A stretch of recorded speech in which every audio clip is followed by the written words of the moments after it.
స్తోత్రం. మత్తయి సువార్త 24వ అధ్యాయం 3వ వాక్యము నుండి కొన్ని వాక్యాలు 6 వాక్యాల వరకు మనం చదువుకుందాం. மத்தேயு சுவிசேஷம் 24వ అధ్యాయం 3వ వచనத்திலிருந்து 6 వచనங்கள் వాసిపోం. ఆయన ఒలివి కొండ మీద కూర్చుండి ఉన్నప్పుడు శిష్యులు ఆయన ఎద్దుకు ఏకాంతముగా వచ్చి, ఇవి ఎప్పుడు జరుగును? నీ రాకడకును ఈ యుగ సమాప్తికి నీ సూచనలేవి? మాతో చెప్పుమనగా యేసు వారితో ఇట్లనెను, ఎవడునూ మిమ్మల్ని మోసపరచకుండా చూచుకునుడి. అనేకులు నా పేరిట వచ్చి నేనే క్రీస్తునని చెప్పి పలువురిని మోసపరచెదరు. మరియు మీరు యుద్ధమును గూర్చి యుద్ధ సమాచారమును గూర్చి వినబోదురు. మీరు కలవరపడకుండా చూచుకునుడి. ఇవి జరగవలసి ఉన్నవి గాని అంతము వెంటనే రాదు.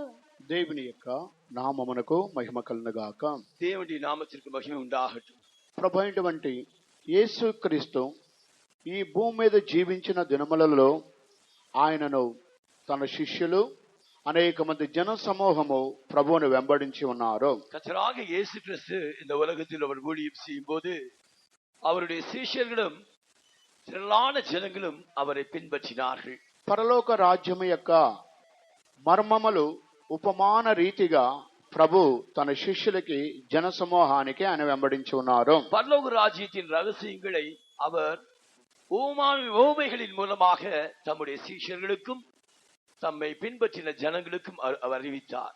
ఇవి మాత్రమే కాకుండా దేవుని యొక్క రాకడనికి గురించినటువంటి కొన్ని సంభవములు కూడా ప్రభు వారికి బోధించి ఉన్నారు. இவைகள் மாத்திரமல்லாமல் கர்த்தருடைய வருகைக்குரிய சில அடையாளங்களை குறித்து அவர்களுக்கு போதித்தார். యుగ సమాప్తికి ముందు జరగబోయే సంభవములు ప్రభు మొదటి శతాబ్దములోనే ఆయన బయలుపరిచి ఉన్నారు. உலகத்தின் முடிவுக்கு முன்னதாக சம்பவிக்க போகிற அடையாளங்களை குறித்து அவர் 1ஆம் நூற்றாண்டிலேயே ஜனங்களுக்கு அறிவித்தார்.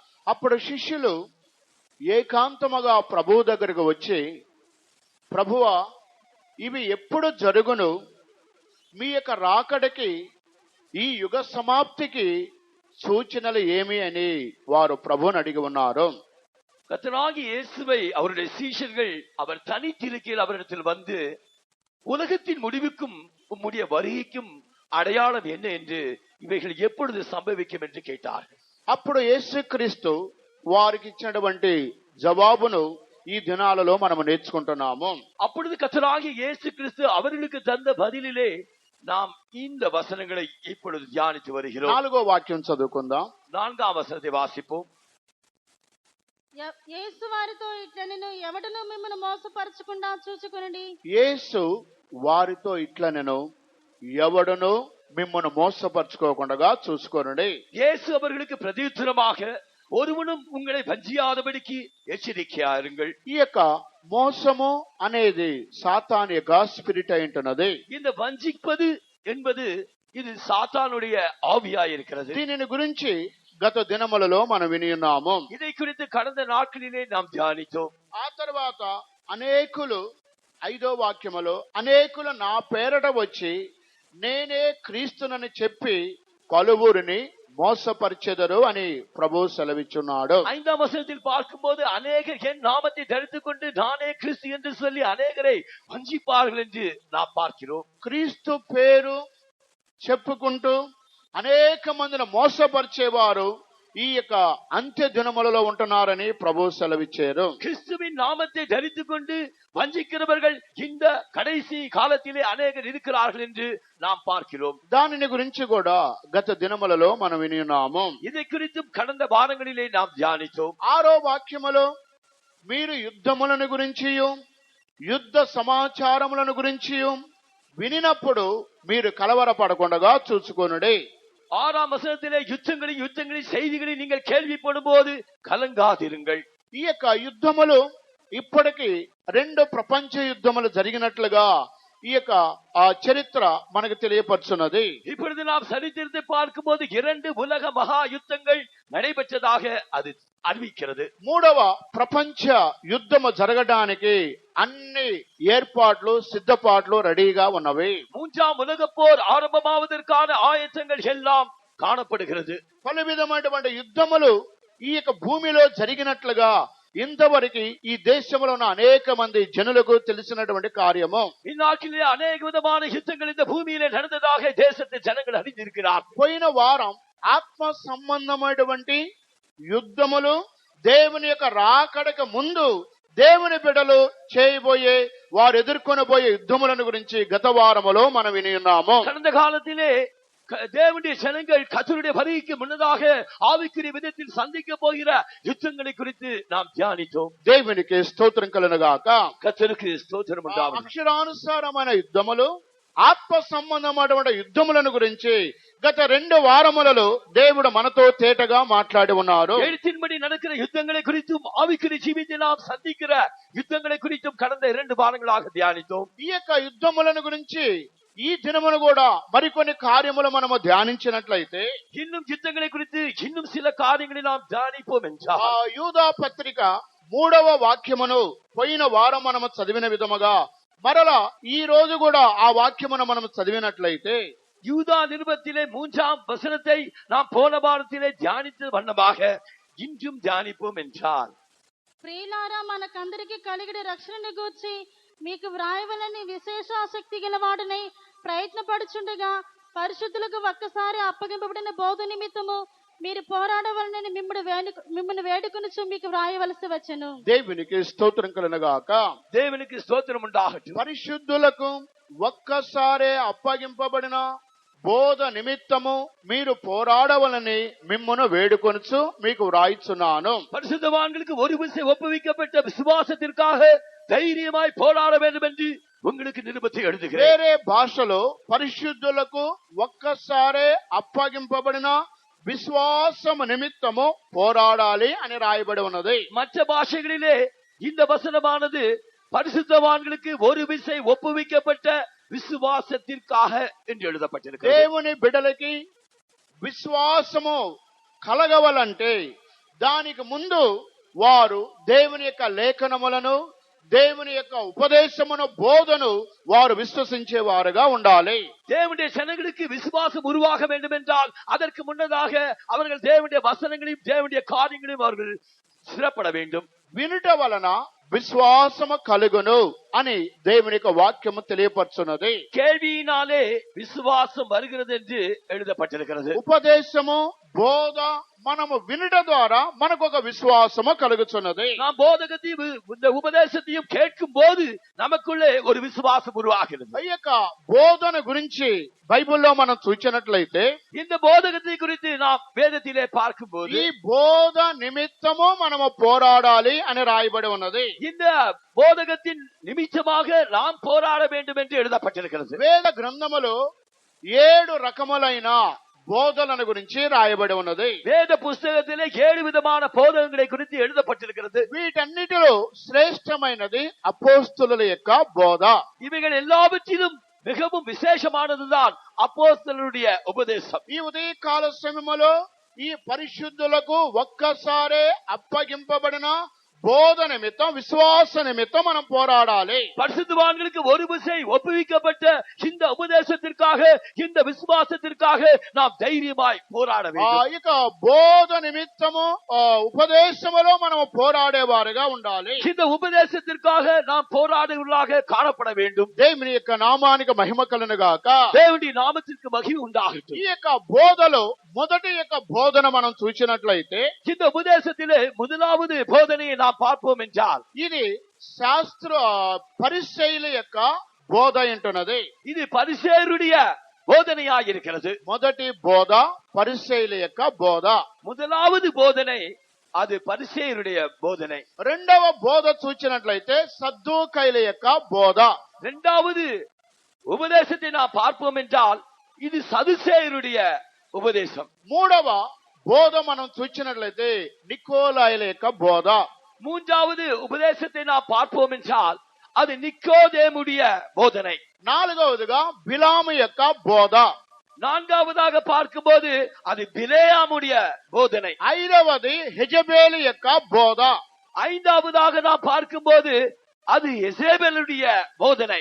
ఆరవది హెరోదీల యొక్క బోధ. ஆறாவதாக பார்க்கும்போது ஏரோதியருடைய போதனை. ఏడవది ఆరోగ్యకరమైన బోధ లేదా అపోస్తుల యొక్క ఉపదేశము. ஏழாவதாக பார்க்கும்போது ஆரோக்கியமான உபதேசம் இல்லை என்றால் அப்போஸ்தல உபதேசம். పరిశుద్ధులకు ఒక్కసారి అప్పగింపబడిన బోధ నిమిత్తము పోరాడాలి. பரிசுத்தவான்களுக்கு ஒரு விசை ஒப்புவிக்கப்பட்ட போதனைக்காக நாம் போராட வேண்டும். పోరాడము అనగా అది ఒక యుద్ధాన్ని బయలుపరుచున్నది. போராட வேண்டும் என்றால் அது ஒரு యుద్ధத்தையே కాட்டுகிறது. మనము దేవుని యొక్క రాజ్యమునకు వారసులుగా మార్చబడాలంటే ఈ యొక్క యుద్ధములలో మనము జయం పొందవలెను. நாம் தேவனுக்கு நாம் வாரிசுகளாக மாற்றப்பட வேண்டும் என்றால் நாம் இந்த யுத்தத்திலே நாம் ஜெயம் பெற வேண்டும். శరీర సంబంధమైన యుద్ధములు, ఆత్మ సంబంధమైన యుద్ధములు వేద గ్రంథములో రాయబడి ఉన్నవి. மாம்ச சம்பந்தமான யுத்தங்களையும் இந்த ஆவிக்குரிய யுத்தங்களையும் குறித்து வேதத்தில் எழுதப்பட்டிருக்கிறது. ఈ యొక్క యుద్ధములు, యుద్ధ సమాచారములు వినినప్పుడు మీరు కలవరపడకుండా చూసుకోవాలి. இந்த யுத்தங்களையும் யுத்தத்தின் செய்திகளையும் நீங்கள் கேள்விப்படும் போது நீங்கள் கலங்காதபடிக்கு எச்சரிக்கையாக. అక్షరానుసారమైన యుద్ధముల వలన ప్రాణ నష్టము, ఆస్తి నష్టము, అనేకమైన వ్యాధులు ఈ లోకములో సంభవించున్నవి. இந்த எழுத்தின்படி நடக்கிற யுத்தங்களினால் அநேக விதமான பிராண சேதமும் பொருள் சேதமும் இவ்விதமாக வியாதிகளும் பரவுகிறது. ఆత్మ సంబంధమైన యుద్ధములు, దేవుని రాజ్యములో వెళ్లే ప్రతి దేవుని బిడ్డకి ప్రభు రాకడక ముందు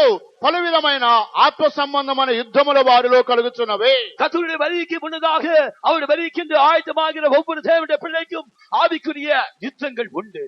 ఈ యొక్క బోధలు, మొదటి యొక్క బోధను, ఉపదేశాన్ని మనం చూచినట్లయితే இந்த போதனைகளிலே முதலாவது இந்த போதனையை நாம் பார்க்கும்போது ఇది పరిసయ్యుల యొక్క బోధ ఉంటున్నది. இது பரிசேயருடைய போதனையா இருக்கிறது. మార్కు సువార్త 7వ అధ్యాయమునకు మనం వచ్చినట్లయితే మార్కు సువిశేషం 7వ அதிகாரத்துக்கு நாம் வருவோம் என்றால் 7వ వాక్యము నుండి చదువుకుందాం.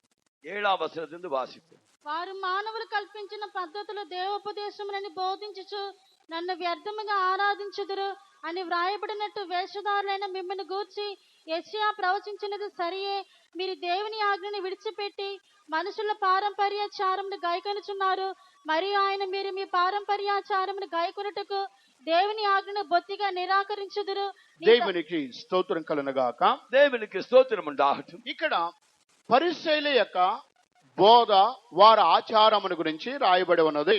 இங்கே பரிசேயருடைய போதனையை குறித்தும் அவருடைய வழக்கங்களை குறித்தும் எழுதப்பட்டிருக்கிறது. వారి యొక్క ఆచారము ఏమిటంటే, அவருடைய வழக்கம் என்னவென்றால் దేవుని యొక్క వాక్యములను నిరాకరించి మానవుల యొక్క కల్పించిన పద్ధతులను వారు గైకొనడమే వారి యొక్క బోధ ఉంటున్నది. அவர்கள் தேவனுடைய கட்டளைகளை நிராகரித்து அவர்கள் மனுஷனுடைய பாரம்பரியத்தின் வழக்கங்களை அவர்கள் புகுத்துகிறார்கள். ఒక మాటలో చెప్పాలంటే మనుష్యుల యొక్క పద్ధతులను ఆచరించి దేవుని వాక్యాన్ని వారు విడిచిపెడతారు. ஒரே வார்த்தை சொல்ல வேண்டும் என்றால் அவர்களுடைய மனுஷனுடைய பாரம்பரிய வழக்கத்தை பின்பற்றி தேவனுடைய கட்டளை விட்டு விடுகிறார். దేవునికి స్తోత్రం కలుగుగాక.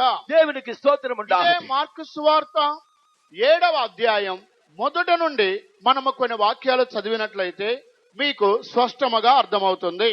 இதே மார்க்கு சுவிசேஷம் 7వ அதிகாரம் 1వ வசனத்திலிருந்து சில வசனங்களை நாம் வாசிப்போம் என்றால் இது உங்களுக்கு தெளிவாக புரியும். యెరూషలేము నుండి వచ్చిన పరిసయ్యులను శాస్త్రులలో కొందరును ఆయన ఎద్దుకు కూడి వచ్చి ఆయన శిష్యులలో కొందరు అపవిత్రమైన చేతులతో అనగా కడుగిన చేతులతో భోజనం చేయుట చూచిరి. పరిసయ్యులను యూదులందరూ పెద్దల పారంపర్యాచారమును బట్టి చేతులు కడుగుకుంటేనే గాని భోజనం చేయరు. మరియు వారు సంత నుండి వచ్చినప్పుడు నీళ్లు చల్లుకుంటేనే గాని భోజనం చేయరు.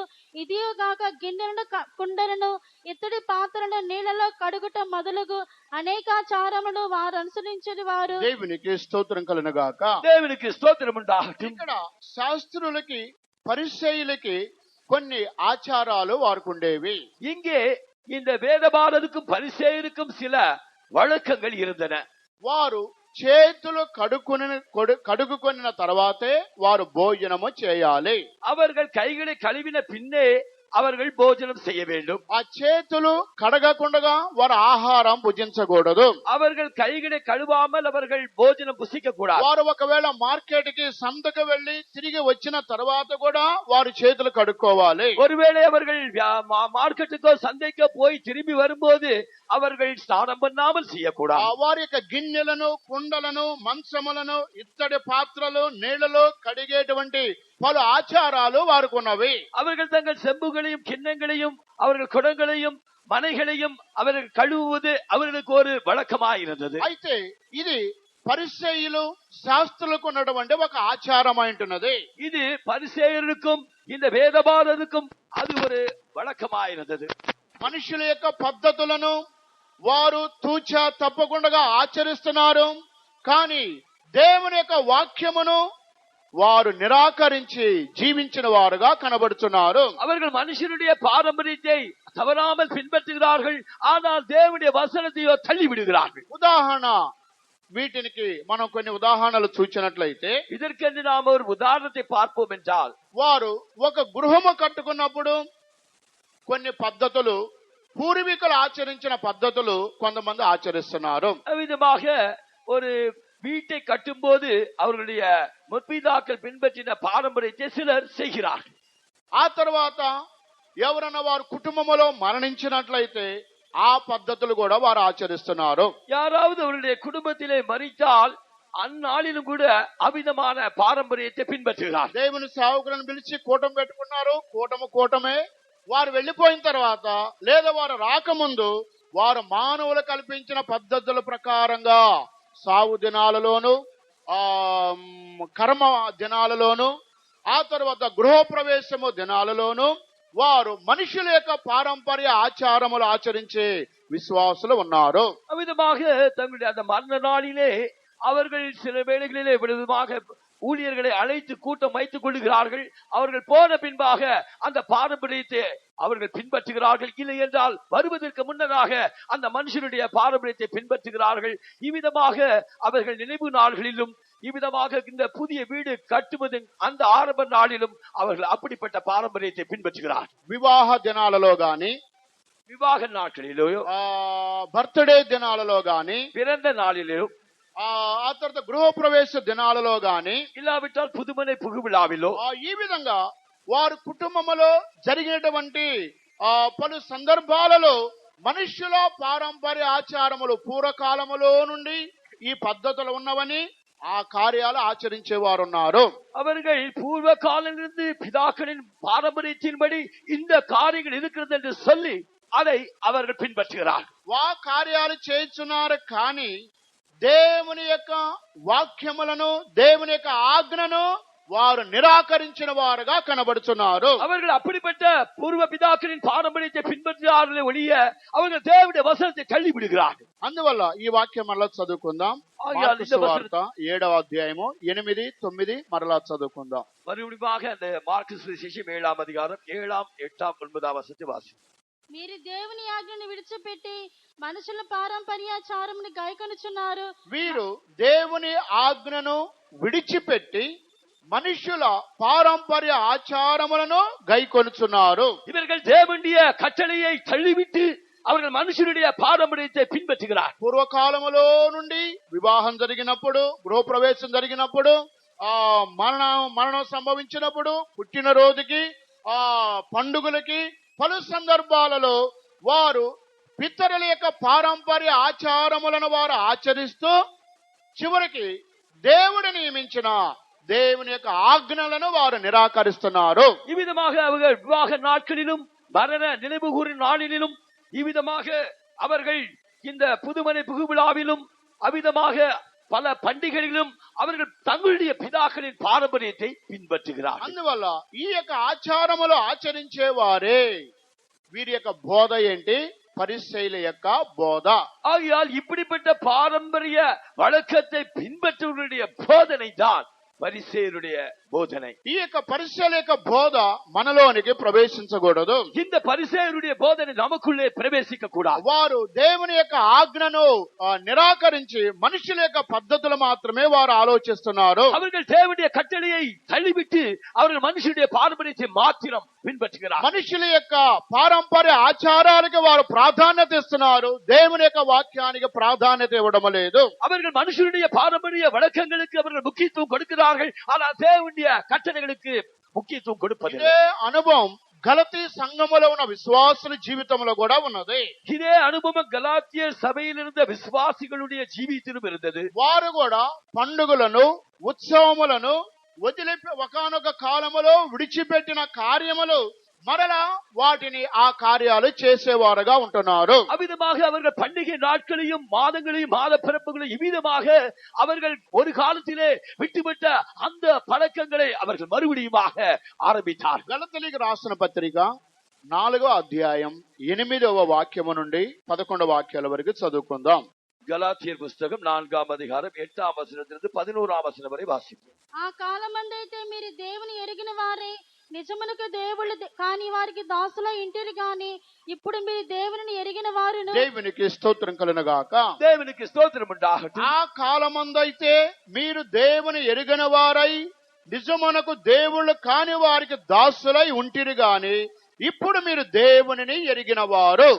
நீங்கள் தேவனை அறியாதிருந்த போது சுவாபத்தின்படி தேவன் அல்லாதவர்களுக்கு நீங்கள் அடிமைகளாய் இருந்தீர்கள். ஆனால் இப்பொழுதோ நீங்கள் தேவனை அறிந்திருக்கிறீர்களே. ఒకానొక కాలములో గలతీ సంఘములో ఉన్న విశ్వాసులు వారు దేవుని ఎరగని వారుగా ఉన్నారు. முற்காலங்களிலே இந்த கலாத்திய சபையில் இருந்தவர்கள் அவர்கள் தேவனை அறியாமல் இருந்தார்கள். నిజమైన దేవుడిని ఎరిగిన వారుగా వారు ఉన్నారు. அவர்கள் மெய்யான தேவனை அறியாமல் இருந்தார்கள். అయితే ఇప్పుడు వారు దేవుని ఎరిగిన వారుగా ఉంటున్నారు. ஆனால் இப்பொழுதோ அவர்களை தேவனை அறிந்தவர்களாய் இருக்கிறார்கள். ఒకప్పుడు దేవుని ఎరగని వారు నిజమైన దేవునిని తెలియని వారుగా ఉన్నారు.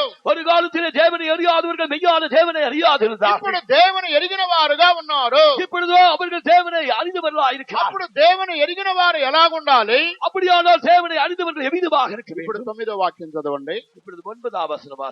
ఇప్పుడు మీరు దేవుని ఎరిగిన వారును మరీ విశేషముగా దేవుని చేత ఎరగబడిన వారునై ఉన్నారు గనుక బలహీనమైనవియు నిష్ప్రయోజనమైనవినైనా మూలపాఠముల తట్టు మరలా తిరుగునేలా. ఇక్కడ మరి విశేషముగా దేవుని చేత ఎరగబడిన వారునై ఉన్నారు గనక బలహీనమైనవి నిష్ప్రయోజనకరమునైన మూల పాఠముల తట్టు మరలా తిరగనేలా. இவ்விதமாக நீங்கள் தேவனை அறிந்திருக்க அல்லது தேவனாலே அறியப்பட்டிருக்க பலனற்றதும் வெறுமையானதுமான அவ்வழிபாடுகளுக்கு நீங்கள் மறுபடியுமாக திரும்புவது எப்படி? ఒకప్పుడు దేవునిని నిజమైన దేవుని ఎరగని వారుగా ఉన్నారు. ఇప్పుడు దేవుని ఎరిగిన వారుగా ఉన్నారు. దేవుని ఎరిగిన వారు ఎందుకు బలహీనమైనవి నిష్ప్రయోజనకరమైన మూల పాఠముల తట్టు మరలా మీరు ఎందుకు తిరగాలి? முன்னாலே நீங்கள் தேவனை அறியாதிருந்தீர்கள். இப்பொழுதோ நீங்கள் தேவனை அறிந்தும் அவரால் அறியப்பட்டு இருக்கிறீர்கள். இப்பொழுது உங்கள் பழைய வழிபாடுகளுக்கு ஏன் திரும்பி செல்லுகிறீர்கள்? మునుపటి వలె మరలా వాటికి దాసులై ఉండగోర నేల. மறுபடியுமாக நீங்கள் அவைகளுக்கு அடிமைகளாக இருப்பது எப்படி? 10వ వాక్యం చదవండి. మీరు దినములను మాసములను ఉత్సవ కాలములను సంవత్సరములను ఆచరించుచున్నారు.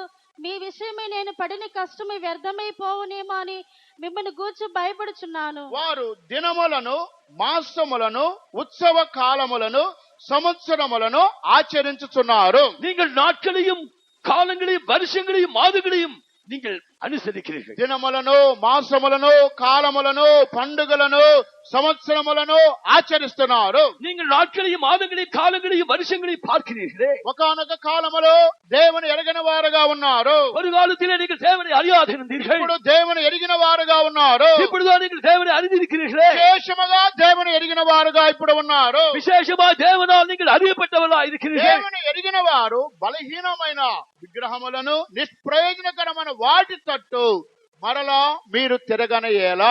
அவ்விதமாக தேவனால் அறியப்பட்டிருக்கிற நீங்கள் எவ்விதமாக பலனற்றதும் வெறுமையான வழிபாடுகளுக்கும் மறுபடியுமாக திரும்புவது எப்படி? కారణం మనుషుల యొక్క పారంపర్య ఆచారములను ఆచరిస్తూ దేవుని యొక్క వాక్యమును వారు నిరర్ధకముగా విడిచిపెట్టారు. அதற்கு காரணம் என்னவென்றால் அவர்கள் தேவனுடைய வசனங்களை புறக்கணித்து அவர்கள் மனுஷனுடைய பாரம்பரியத்தை பின்பற்றினார். దేవుని యొక్క వాక్యము దేవుని యొక్క గ్రంథములో రాయబడిన వాక్యములను ప్రక్కన పెట్టి తల్లిదండ్రులు, అన్నదమ్ములు, అత్తమామలు, స్నేహితులు, బంధువులు, ఎదురింటి వారు వీరు చెప్పిన ఆచారములను వారు తప్పకుండా ఆచరించేవారు అనేక మంది ఉన్నారు. அவர்கள் கற்றிருந்த அந்த வேதத்தின் வசனங்களை விட்டுவிட்டு அவர்கள் தங்களுடைய உற்றார்கள், உறவினர்கள், அவர்கள் சொந்தக்காரர்கள், அவர்களுடைய அக்கம் பக்கத்துக்காரர்கள் இவர்கள் சொல்லுவதற்கு வழிபாடுகளை அவர்கள் பின்பற்றினார். మనుషుల యొక్క పద్ధతులను వారు ఆచరిస్తున్నారు గాని దేవుని వాక్యములో రాయబడిన కార్యములను నిరర్ధకము చేయుచున్నారు. அவர்கள் மனுஷருடைய பாரம்பரிய வழக்கங்களை பின்பற்றினாலே ஒழிய దేవుடைய వసనத்தை పురస్కరించారు. ఈ విధముగా జీవించేవారే పరిసయ్యుల యొక్క బోధలో వారు ఉన్నారని అర్థము. இவ்விதமாக ஜீவிக்கிறவர்கள் தான் பரிசேயருடைய போதனையிலே இருக்கிறார்கள் என்று அர்த்தம். ఈ యొక్క బోధలో నుండి దేవుని బిడ్డలు మనం విడుదల పొందాలి. இப்படிப்பட்ட போதனையிலிருந்து தேவனுடைய பிள்ளைகளாகிய நாம் விடுதலை பெற வேண்டும். రెండవ బోధన మనం చూసినట్లయితే இந்த இரண்டாவது போதனை குறித்து நாம் பார்ப்போம் என்றால் సద్దూకయ్యుల యొక్క బోధ, அது சதுசேயருடைய போதனை. మత్తయి సువార్తకు మనం వచ్చినట్లయితే மத்தேயு சுவிசேஷத்திற்கு நாம் வருவோம் என்றால் మత్తయి సువార్త 22వ అధ్యాయమునకు రండి. 22ஆம் அதிகாரத்துக்கு வாருங்கள். 22, 23వ వాక్యం చదువుకుందాం. 23ஆம் వచనத்தை వాసి. పునరుద్ధానము లేని చెప్పిన సద్దూకయ్యులు ఆ దినమున ఆయన యొద్దకు వచ్చి, బోధకుడా, ఒకడు పిల్లలు లేక చనిపోయిన ఎడల అతని సహోదరుడు అతని భార్యను పెళ్లి చేసుకుని తన సహోదరునికి సంతానము కలిగి చేయవలని మోషే చెప్పెను. మాలో 7 సహోదరులుండిరి. మొదటివాడు పెళ్లి చేసుకుని చనిపోయిను.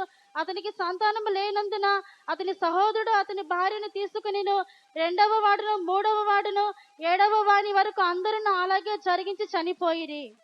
అందరి వెనుక ఆ స్త్రీ చనిపోయిను. పునరుద్ధానమందు ఈ 7 ఆమె ఎవనికి భార్యగా ఉండును? ఆమె వీరందరికీ భార్యగా ఉండును కదా అని ఆయనను అడిగిరి. అందుకు యేసు, లేఖనములు గాని దేవుని శక్తిని గాని ఎరుగక మీరు పొరబడుచున్నారు. దేవునికి స్తోత్రం కలుగునుగాక.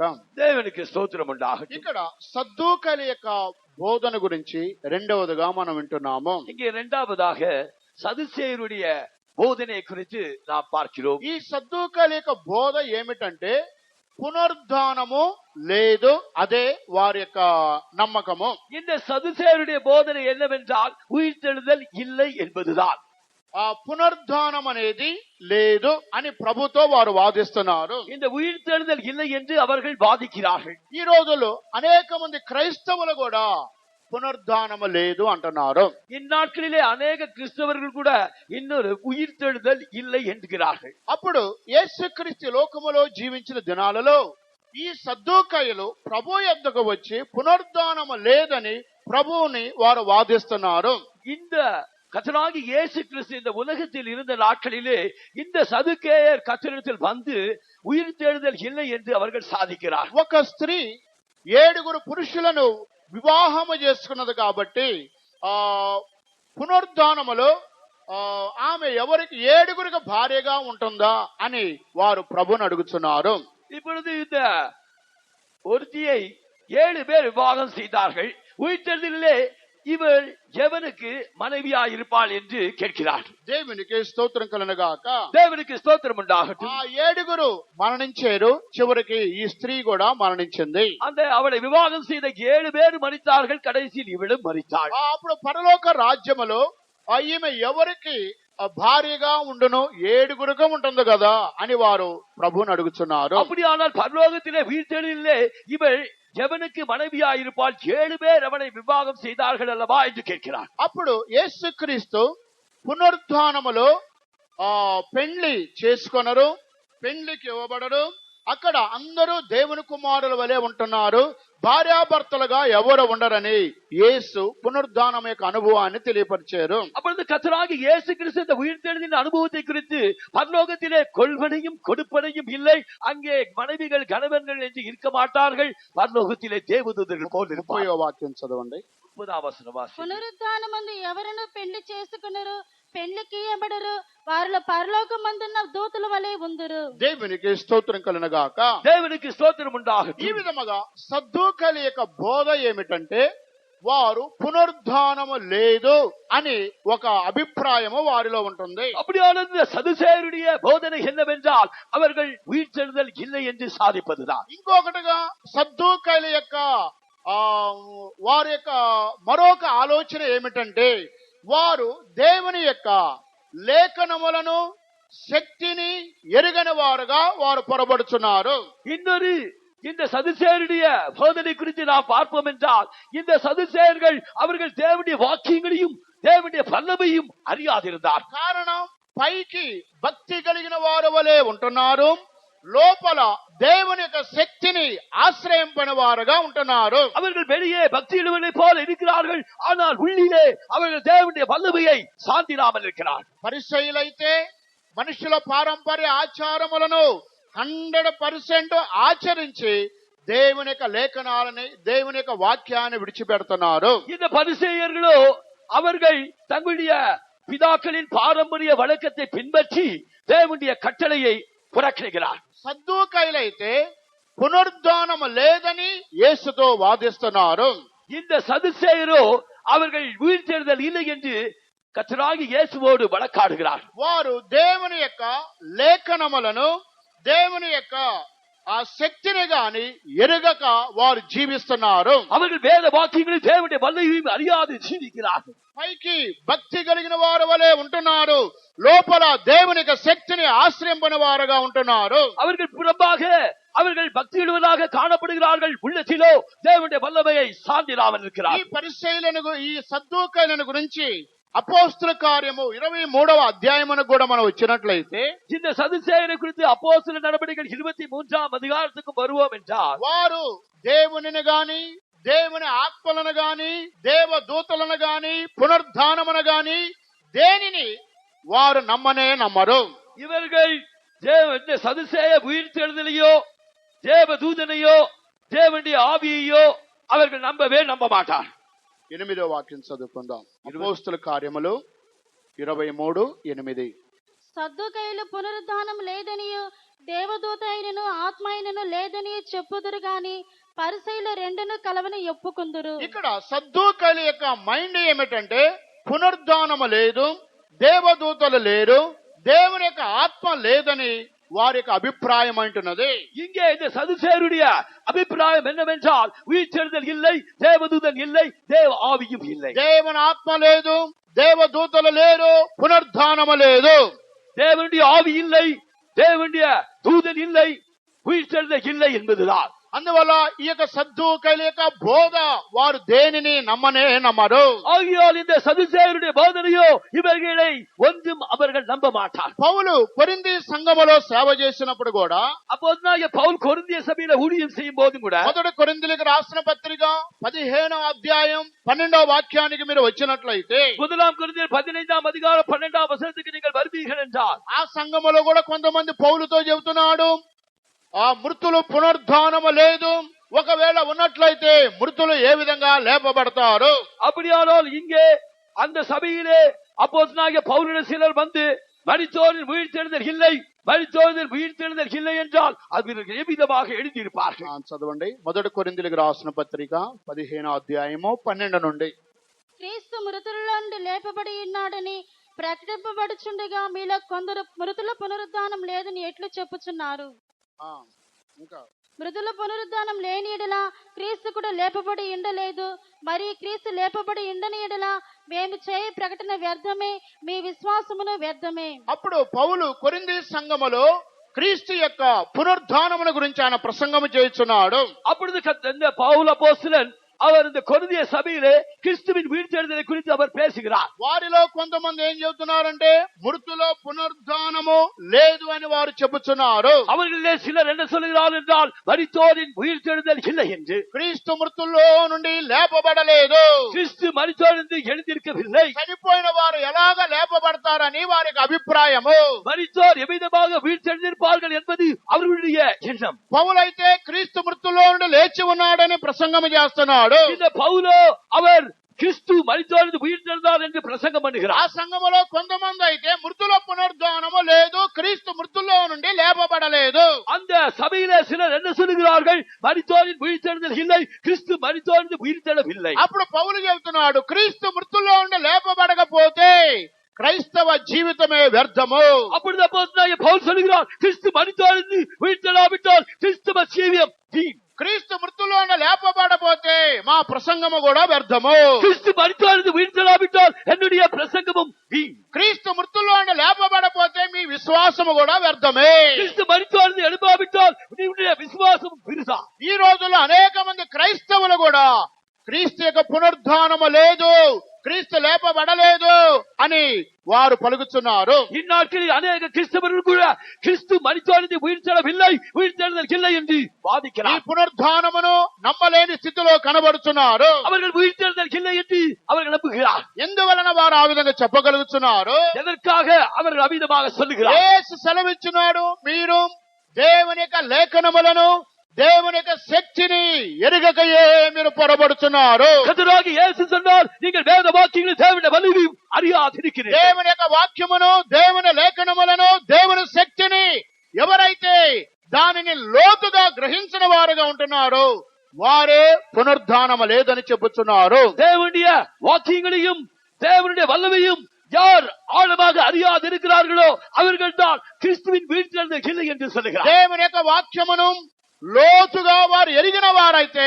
వారి నోట్లో నుండి ఈ మాటలు రావు. அவர்கள் வேத வாக்கியங்களை ஆழமாக அறிந்திருப்பார்கள் என்றால் அவர்களுடைய வாயிலிருந்து இந்த காரியம் வராது. హృదయము నిండిన దానిని బట్టి నోరు మాట్లాడును. இருதயத்தின் நிறைவு வாய் பேசும். దేవుని యొక్క వాక్యము వారి హృదయములో లోతుగా ఉన్నట్లయితే పునరుద్ధానమును గురించి ఆ విధంగా మాట్లాడారు. தேவனுடைய வாக்கியங்கள் அவருடைய இருதயத்தில் ஆழமாக பதிந்திருந்தால் அவருடைய வாயிலிருந்து அப்படிப்பட்ட வார்த்தைகள் అందువల్ల యేసుక్రీస్తు ఈ యొక్క సద్దూకను గురించి మీరు లేఖనములను ఆయన శక్తిని ఎరుగకయే మీరు పొరబడుతున్నారు. ஆகையால் தான் நீங்கள் தவறுவதற்கு காரணம் தேவனுடைய வாக்கியங்களையும் அவருடைய வல்லமையும் நீங்கள் அறியாதிருப்பதுதான் என்று சொல்கிறார். దేవుని యొక్క వాక్యమును లేఖనములను ఎరిగిన వారు ఆయన పునరుద్ధానమును నమ్ముతున్నారు. தேவனுடைய வசனங்களையும் தேவனுடைய வல்லமையும் அறிந்தவர்கள் அவருடைய வீழ்த்தெழுதலை விசுவாசிக்கிறார். ఇది సద్దూకల యొక్క బోధ ఏంటున్నది.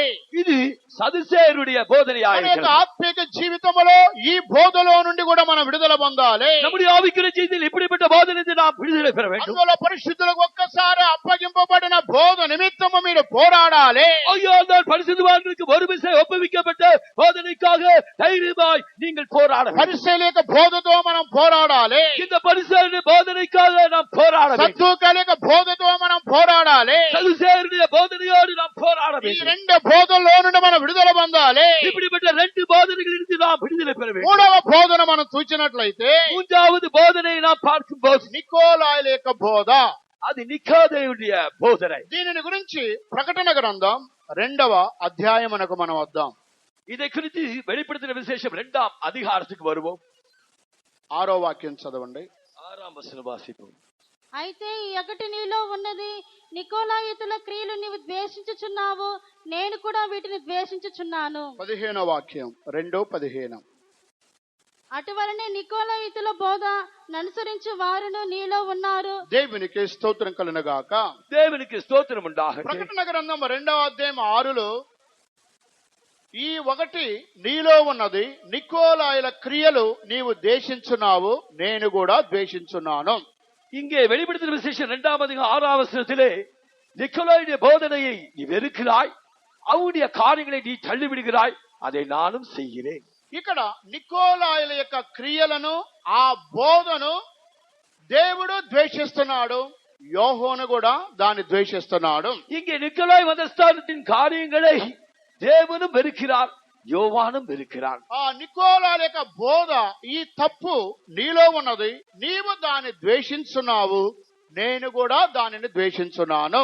இந்த நிக்கோலாய் மதஸ்தானத்தின் காரியங்கள் உன் சிலரில் காணப்படுகிறது, அதை நீயும் வெறுக்கிறாய், நானும் வெறுக்கிறேன். ఈ ఎఫెసీ సంఘములో ఉన్నటువంటి దేవుని యొక్క బిడలు, వారిలో ఒక తప్పును దేవుడు చూపిస్తున్నాడు.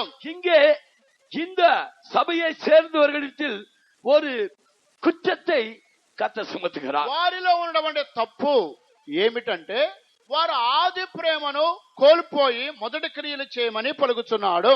இவர்கள் செய்த தவறு என்னவென்றால் அவர்கள் தங்களுடைய ஆதி கிரியைகளை விட்டுவிட்டார்கள். அவர்களை மறுபடியும் செய்யும்படியாக அவர் சொல்லுகிறார். వారిలో ఉన్నటువంటి మరొక పొరపాటు తప్పు ఏమిటంటే నికోలాల యొక్క బోధ వారిలో కొంతమందిలో కనబడుచున్నది. அவர்களே காணப்படுகிற இரண்டாவது குற்றம் தவறு என்னவென்றால் அவர்களில் சிலரிடத்திலே நிக்கோலாய் மதஸ்தாரத்தின் காரியங்கள் காணப்படுகின்றன. 6వ వాక్యములో నికోలాయి లేక బోధను క్రియలను నేను ద్వేషించున్నాను, నీవు కూడా ద్వేషించున్నావని ప్రభు పలుకుతున్నాడు. 6ஆம் வசனத்திலே ஆவியானவர் நீ நிக்கோலாஸ் மதஸ்தாரின் காரியங்களை வெறுக்கிறாய், நானும் வெறுக்கிறேன் என்கிறார். కానీ 15వ వాక్యములో నికోలాయి లేక బోధన అనుసరించేవారు నీలో కొందరు ఉన్నారు అని రాయబడి ఉన్నది. 15ஆம் வசனத்திலே நிக்கோலாய் மதஸ்தாரின் காரியங்களை பின்பற்றுவதால் உன்னிடத்தில் உண்டு என்று எச்சரிக்கிறார். అప్పుడు ఈ నికోలాయి లేక బోధన అనుసరించేవారు ఎవరు? அப்படியானால் இந்த நிக்கோலாய் மதஸ்தரின் போதனைகளை பின்பற்றுவர்கள் யார்? ఈ బోధ ప్రకారంగా జీవించేవారు ఎవరు? இந்த நிக்கோலாயின் போதனைப்படி ஜீவிக்கிறவர்கள் யார்? అప్పుడు ఈ నికోలాయి లేక బోధన తీసుకొచ్చిన వ్యక్తి ఎవరు? அப்படியானால் இந்த நிக்கோலாய் போதனையை கொண்டு வந்தவன் யார்? వీరిని గురించి అపోస్తల కార్యముల 6వ అధ్యాయమునకు మనం వచ్చినట్లయితే இதை குறித்து அப்போஸ்தலர் நடவடிக்கைகள் 6ஆம் அதிகாரத்துக்கு வருவோம் என்றால் మొదటి శతాబ్దములో ఆహారము పంచిపెట్టే విషయములో ఇది ఒక గొప్ప సమస్యగా ఉన్నది. இந்த 1ஆம் நூற்றாண்டிலே ஆகாரத்தை பகிர்ந்து கொடுப்பது ஒரு பெரிய பிரச்சனையாக இருந்தது. ఆ సమస్యలో యోహోను, పేతురు, అపోస్తలులు వారు దేవుని యొక్క వాక్యమును బోధించడం మానుకొని ప్రజలకు వచ్చిన వారికి ఆహారం పెట్టడమే అది ఒక గొప్ప సేవగా ఉన్నది.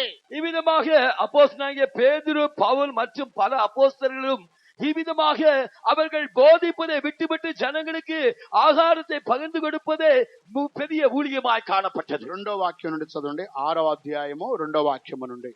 అప్పుడు 12 అపోస్తలులు తమ యొద్దకు శిష్యుల సమూహమును పిలిచి, మేము దేవుని వాక్యమును బోధించటం మాని ఆహారము పంచిపెట్టుట యుక్తము కాదు. కాబట్టి సహోదరులారా, ఆత్మతోను జ్ఞానముతోను నిండుకొని మంచి పేరు పొందిన 7 మనుషులను మీలో ఏర్పరచుకొనుడి. మేము వారిని ఈ పనికి నియమింతుము. అయితే మేము ప్రార్థన యందును వాక్య పరిచర్య యందును ఎడతెగక ఇందుమని చెప్పిరి. ఈ మాట జనసమూహం అంతటికి ఇష్టమైనందున వారి విశ్వాసముతోను పరిశుద్ధాత్మతోను నిండుకుని చాలండి. దేవునికి స్తోత్రం కలుగుగాక. దేవునికి స్తోత్రం ఉండాలి. మొదటి శతాబ్దములో అపోస్తలులు దేవుని వాక్యము బోధించటం మాని ఆహారము పంచిపెట్టడమే ఒక గొప్ప సేవగా ఉన్నది. இங்கே 1ஆம் நூற்றாண்டிலே அப்போஸ்தலர்கள் தேவனுடைய வசனத்தை போதிக்க முடியாமல் பந்தி விசாரணை செய்வதே அவர்களுக்கு பெரிய காரியமா இருந்தது. అప్పుడు ఈ అపోస్తలులు చెప్తున్నారు, మేము వాక్యము బోధించడం ఎందును, వాక్య పరిచర్య ఎందును, ప్రార్థన ఎందును మేము ఉంటాము. వంట చేయడానికి, ఆహారం పంచిపెట్టడానికి ఒక 7 వ్యక్తులను మనం ఏర్పరచుకుందాం. ఇది ఎలాగుంటుంది ఈ ఐడియా అని అపోస్తలులు ప్రజలను వారు అడిగినప్పుడు ప్రజలు దానికి అనుమతించారు. இவ்விதமாக அப்போஸ்தலர்கள் ஜனங்களை அழைத்து, நாங்களோ ஜெபம் பண்ணுவதிலும் தேவவசனத்தை போதிக்கிற ஊழியத்திலும் ஈடுபடாமல் தரித்திருப்போம். இந்த சமையல் பண்ணுவதிலும் அதை பகிர்ந்து கொடுப்பதற்கென்று சிலரை நாம் நியமிப்போம் என்று சொன்ன போது ஜனங்கள் அதை ஒப்புக்கொண்டார். అప్పుడు ఈ యొక్క వాక్య ఈ అపోస్తలులు చెప్పినటువంటి ఆలోచన జన సమూహానికి అది చాలా ఇష్టముగా ఉన్నది. இந்த அப்போஸ்தலர் சொன்ன ஆலோசனை ஜனங்களுக்கு அது சம்மதியா இருந்தது. అప్పుడు ఈ ఆహారం పంచిపెట్టడానికి 7 వ్యక్తులను వారు ఏర్పరచుకున్నారు. இந்த ஆகாரத்தை பகிர்ந்து கொடுப்பதற்காக அவர்கள் 7 பேரை நியமித்தார்கள். ఈ 7 వ్యక్తులు ఎవరు? వీరు పరిశుద్ధాత్మ పొంది దేవుని జ్ఞానం కలిగిన వారు. இவர்கள் இந்த 7 பேரும் பரிசுத்தாவின் அபிஷேகம் பெற்று தேவ ஞானம் உடையவர்கள். ఇక్కడ 7 ఉన్నారు. 7లో ఒక వ్యక్తే నికోలాయి అనేటువంటి ఒక సహోదరుడు.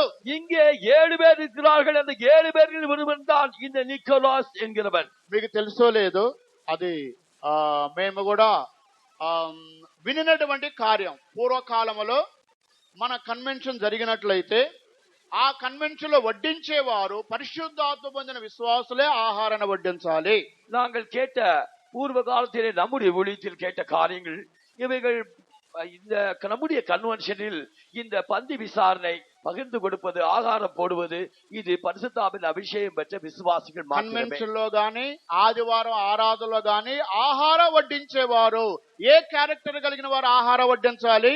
ఈ వాక్యం ప్రకారంగా పరిశుద్ధాత్మ పొందిన సహోదరుడు, పరిశుద్ధాత్మ పొందిన సహోదరి మాత్రమే అన్నం బేషను, కూర బకెట్ తీసుకొని వారు సర్వింగ్ చేయాలి. ఇదే రూలు. அவ்விதமாக நம்முடைய கன்வென்ஷனிலோ ஞாயிற்றுக்கிழமை ஆராதனை முடிந்த பின்புள்ள அந்த ஆகார பந்தியிலோ இந்த ஆகாரத்தை பகிர்ந்து கொடுப்பது விசுவாச சகோதரிகளாவது சகோதரர்களாவது அவர்கள் பரிசுத்தாவின் அபிஷேகம் பெற்றவர்கள் மாத்திரமே. ఇప్పుడైతే ఆదివారం కూటములో లేదా కన్వెన్షన్ ఆహారాన్ని వడ్డించేది ఎవరు?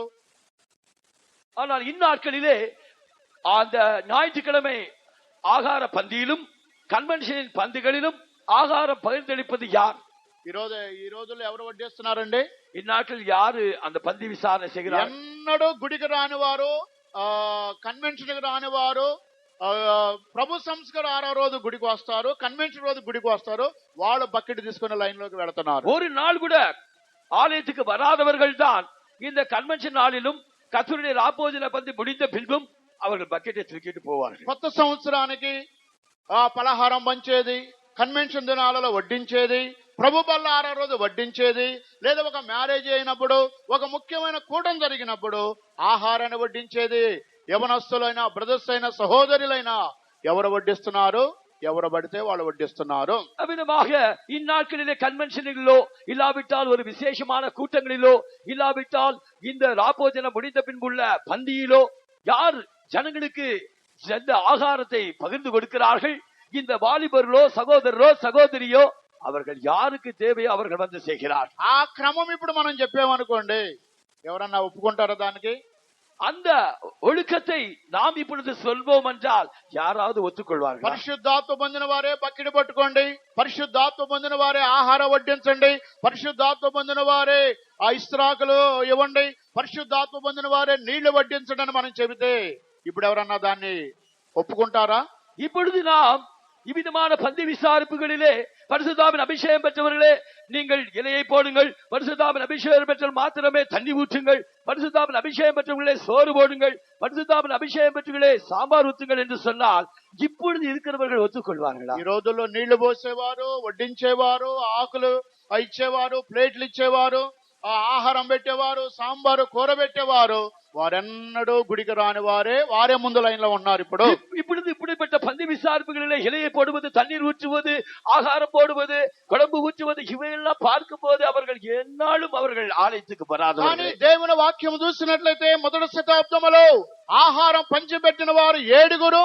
ఆ 7 దేవుని యొక్క ఆత్మ పొంది దేవుని యొక్క జ్ఞానం కలిగిన వారని బైబిల్లో రాయబడి ఉన్నది. ஆனால் தேவனுடைய வசனத்தை பார்க்கும்போது 1ஆம் நூற்றாண்டிலே பந்தி விசாரிப்பு செய்தவர்கள் அவர்கள் 7 பேர் அவர்கள் பரிசுத்தாவின் அபிஷேகம் பெற்று தேவ ஞானத்தால் நிறைந்தவர்கள். హిందువుల మధ్యలో నామకార్థ క్రైస్తవుల మధ్యలో ఎవరైనా ఆహారాన్ని పంచిపెట్టి వడ్డించవచ్చును. இந்துக்களின் மத்தியிலும் கிறிஸ்தவர்களின் மத்தியிலும் யாராலும் வந்து அவர்கள் ஆகாரத்தை பகிர்ந்து கொடுக்கலாம். కానీ సంఘములో దేవుని యొక్క ఆత్మ దేవుని యొక్క నడిపింపు కలిగిన వారే ఆహారాన్ని పంచిపెట్టాలి. ஆனால் நம்முடைய சபையிலோ தேவனுடைய ஆவியை பெற்றவர்கள் தேவ ஞானத்தை பெற்றவர்களே பகிர்ந்து கொடுக்க வேண்டும். బయట సిఎస్ఐ, లూథరన్, ఆర్సీఎం, బాప్టిస్ట్ ఇతర సంఘాలలో ఏక తాగుబోతుడు కూడా వడ్డిస్తాడు.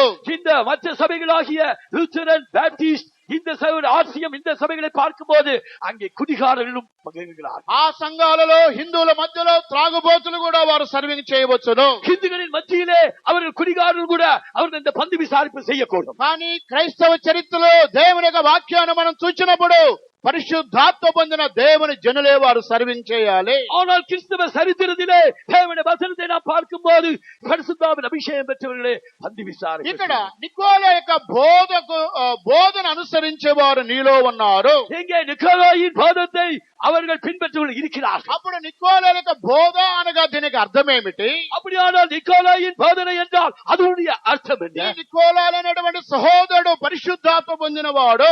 இந்த நிக்கோலாயின் సహోదరుడు పరిశుద్ధాత్మ అభిషేకం பெற்றவன். ఇక్కడ 7 వ్యక్తులు ఉన్నారు, 7 పరిశుద్ధాత్మ పొందినవారు. இங்கே 7 பேர் சொல்லப்பட்டிருக்கிறார்கள், 7 பேரும் అభిషేకం பெற்றவர்கள். ఈ 7లో ఒక సహోదరుడే నికోలాయి. இந்த 7 பேரில் ஒருவன் தான் நிக்கோலாய். అప్పుడు 5వ వాక్యం చదవండి. అపోస్తలుల కార్యములు 6వ అధ్యాయం 5వ వాక్యం. ఈ మాట జన సమూహం అంతటికి ఇష్టమైనందున వారు విశ్వాసముతోను పరిశుద్ధాత్మతోను నిండుకుని వాడైన స్టెఫను, ఫిలిప్పు, ప్రొకురు, నీకానోరు, తీమోను, పర్మేనాసు, యూదుల మత ప్రవిష్టుడును, అంత్యోకియ వాడును అగు నికోలాసు అనువారిని ఏర్పరచుకుని వారిని అపోస్తుల ఎదుట నిలువబెట్టిరి. వీరు ప్రార్థన చేసి వారి మీద చేతులుంచి దేవునికి స్తోత్రం కలుగును గాక.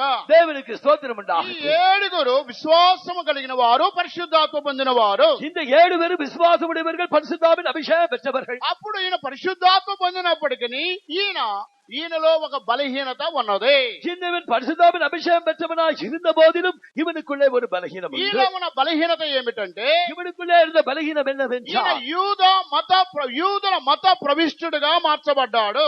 இவன் யூத மார்க்கத்தினாய் அவன் காணப்பட்டான். అనగా మతమును గురించినటువంటి ఒక అభిప్రాయం ఈయన హృదయములో ఉన్నది. அவன் தன்னுடைய யூத மதத்தை குறித்து ஒரு அபிப்பிராயம் அவனுக்குள்ளே இருந்தது. తన యొక్క మతమును గురించి, తన కులమును గురించి, తన యొక్క జాతిని గురించి, తన యొక్క వంశాన్ని గురించినటువంటి ఒక అభిప్రాయం హృదయములో ఉన్నది. அவனுக்கு தன்னுடைய மதத்தை குறித்து, தன்னுடைய சாதியை குறித்து, தன்னுடைய வம்சத்தை குறித்தும் அவனுக்கு ஒரு ఉన్నతமான అభిప్రాయం இருந்தது. ఇక్కడ పరిశుద్ధాత్మ పొందినా సరే హృదయం ఆత్మలో అతడు వెనకబడిపోయిన వాడుగా ఉన్నాడు. அவன் பரிசுத்தாவின் அபிஷேகம் பெற்றவனாய் இருந்தாலும் ஹிருதயத்திலே ஆவியிலே பின்மாற்றனாய் காணப்பட்டான். దేవుని యొక్క అభిషేకము చేత నింపబడిన తన మతమును గురించి, తన యొక్క కులమును గురించి ఆ యొక్క అభిప్రాయం హృదయములో నుండి తొలగిపోలేదు. அவன் தேவனுடைய பரிசுத்தாவின் அபிஷேகத்தை பெற்றவனாய் இருந்த போதிலும் தன்னுடைய யூத குலத்தை குறித்து, மதத்தை குறித்து அவனுக்கு ஒரு வைராக்கியம் இருந்தது. అందువల్ల ఇతని గురించి యూదుల మత ప్రవిష్టుడును, అంతికోయవాడు అగువాడును, నికోలా అనువారిని ఏర్పరచుకొనెను. ஆகியால் தான் இங்கே அவனை குறித்து யூத மார்க்கத்தை அமைந்தவனான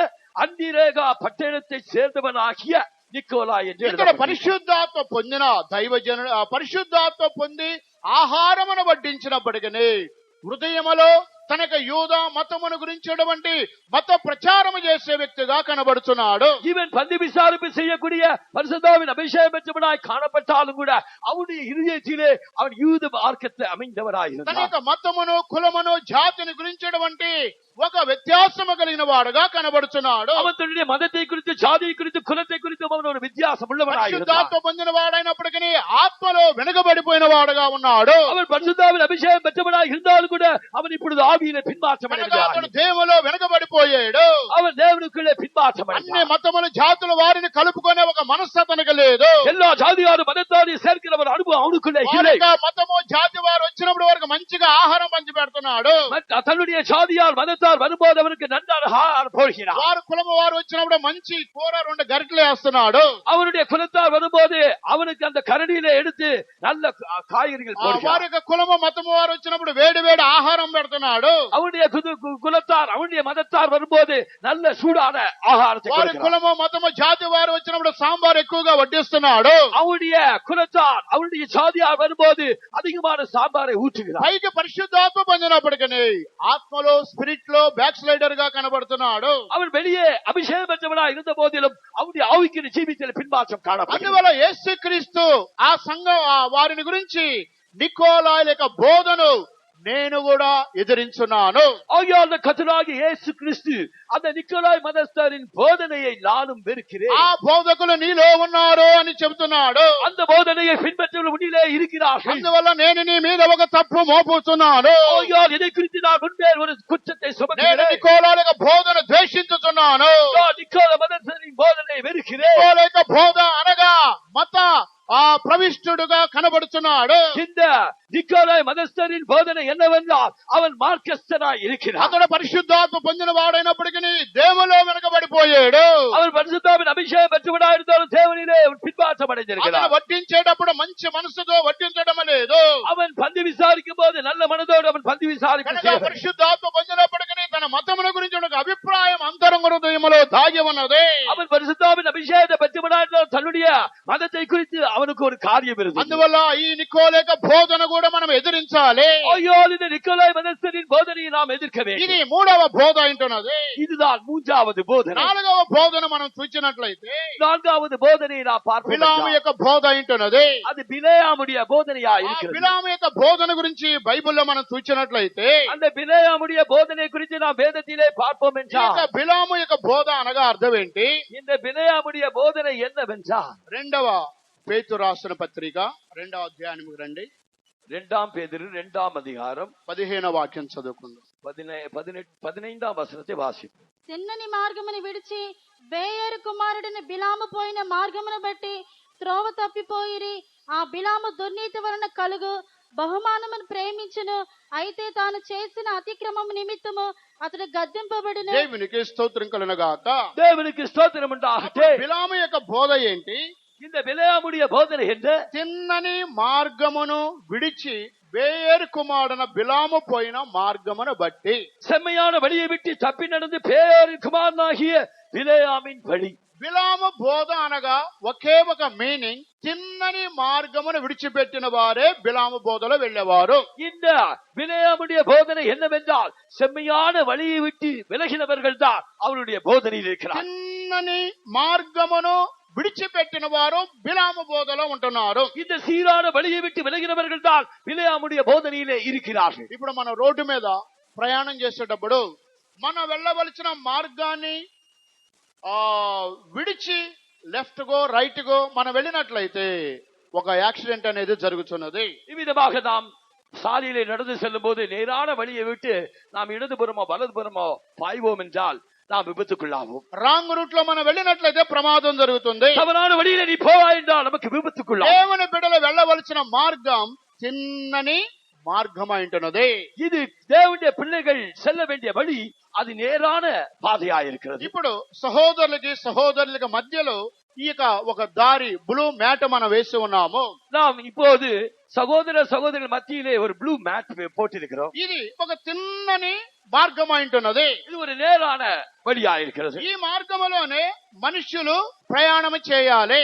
இந்த வழியில் தான் போகிறவர்கள் போக வேண்டும். అప్పుడు ఈ తిన్నని మార్గమును ఎవరైతే విడిచిపెడుతున్నారో వారు బిలాము త్రోవలో వెళ్ళారని అర్థము. இந்த సీరాన வழியை விட்டு யார் விலகுகிறார்களோ அவர்கள் பிலேயாமின் போதத்தை பின்பற்றுகிறார்கள். అదే దీనికి ఉన్నటువంటి అర్థం. அதற்குரிய అర్థం இதுதான். ఇదే వాక్యమును యూదా పత్రిక మనం వచ్చినట్లయితే இதே காரியத்தை யூதா நிருபத்தில் பார்ப்போம் என்றால் 11వ వాక్యం చదువుకుందాం. యూదా పత్రిక 11వ వాక్యం. యూదా 11వ వచనం. అయ్యో వారికి శ్రమ, వారు కయ్యను నడిచిన మార్గంలో నడిచిరి, బహుమానము పొందవలని బిలాము నడిచిన తప్పు త్రోవలో ఆతురముగా పరుగెత్తిరి, కోరహు చేసినట్టు తిరస్కారం చేసి నశించిరి. బిలాము నడిచిన తప్పు త్రోవలో ఆతురముగా పరిగెత్తిరి.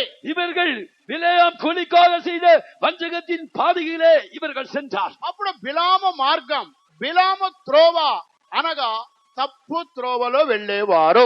இந்த பிலேயாமுடைய மார்க்கம், இந்த பிலேயாமுடைய போதனை என்னவென்றால் தவறான வழியில் நடப்பதுதான். తప్పు త్రోవలో వెళ్ళేవారే బిలాము బోధన అనుసరించేవారు. இந்த தவறான வழியில் நடக்கிறவர்கள் தான் பிலேயாமின் போதனையை பின்பற்றுகிறவர்கள். తిన్నని మార్గములో నడవని వారు బిలాము త్రోవలో వెళ్తున్నారు. இந்த சீரான வழியிலே நடவாதவர்கள் பிலேயாமின் போதனையிலே நடக்கிறார். రెండు మార్గాలండి, ரெண்டு வழிகள். ఒకటి తిన్నని మార్గములో వెళ్ళని వారు, ஒன்று செமையான வழியிலே நடக்கிறவர்கள், రెండోదిగా తప్పు త్రోవలో వెళ్ళేవారు. இரண்டாவது தவறான வழியிலே ఈ நடக்கிறவர்கள். రెండు మార్గాలలో వెళ్ళేవారే బిలాము బోధన అనుసరించేవారు. இந்த பாதை நடக்கிறவர்கள் தான் பிலேயாமின் போதனையை பின்பற்றுகிறவர்கள். అప్పుడు మీలో ఎంతమంది తిన్నని మార్గములో వెళ్ళని వారు మీలో ఎంతమంది ఉన్నారు? உங்களில் நேரான வழியிலே செல்லாதவர்கள் எத்தனை பேர் இருக்கிறீர்கள்? తప్పు త్రోవలో వెళ్ళేవారు మీలో ఎంతమంది ఉన్నారు? உங்களில் தவறான வழியிலே செல்லுகிறவர்கள் எத்தனை பேர் இருக்கிறார்கள்?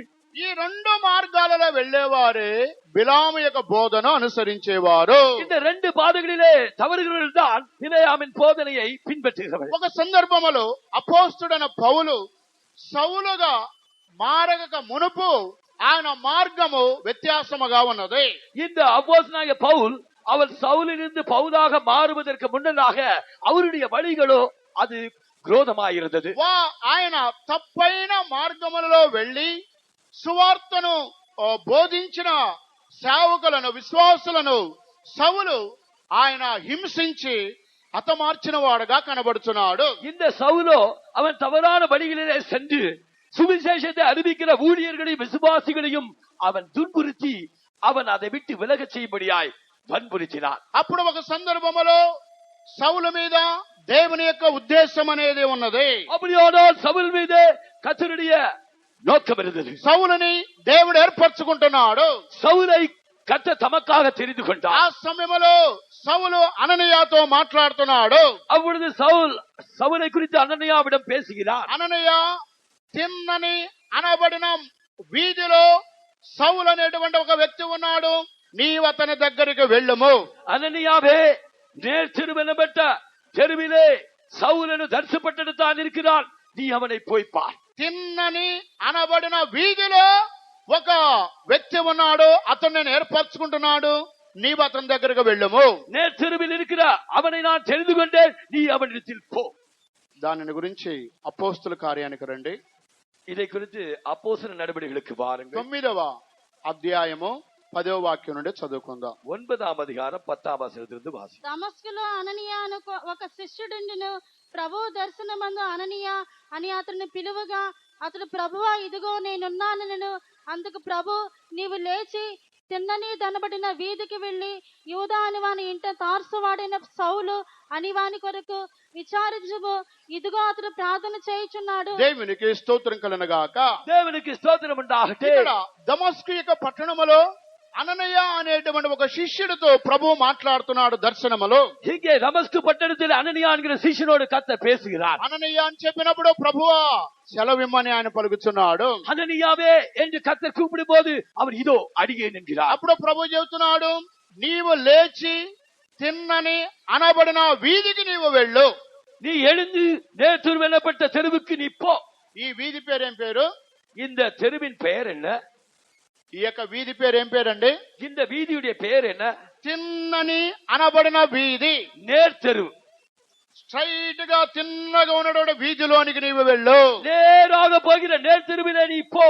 అక్కడ యూదాను వారి ఇంటివాడు తార్సువాడైన సౌలు అనువాని కొరకు నీవు విచారించము. அங்கே யூதாவின் வீட்டிலே இருக்கிற தரிசப்பட்டதனாகிய சவுலை நீ தேடு. అతడు ఇప్పుడు ప్రార్థన చేస్తున్నాడు. அவன் இப்பொழுது ஜெபம் பண்ணுகிறான். అతను నేను సంధించి ఉన్నాను. நான் அவனை சந்தித்தேன். అతడు 3 దినముల నుంచి ఆహారం లేదు. அவனுக்கு 3 நாட்களாக ஆகாரம் இல்லை. అతని యొక్క కన్నులు అన్ని కూడా మైకముతో ఉన్నవి.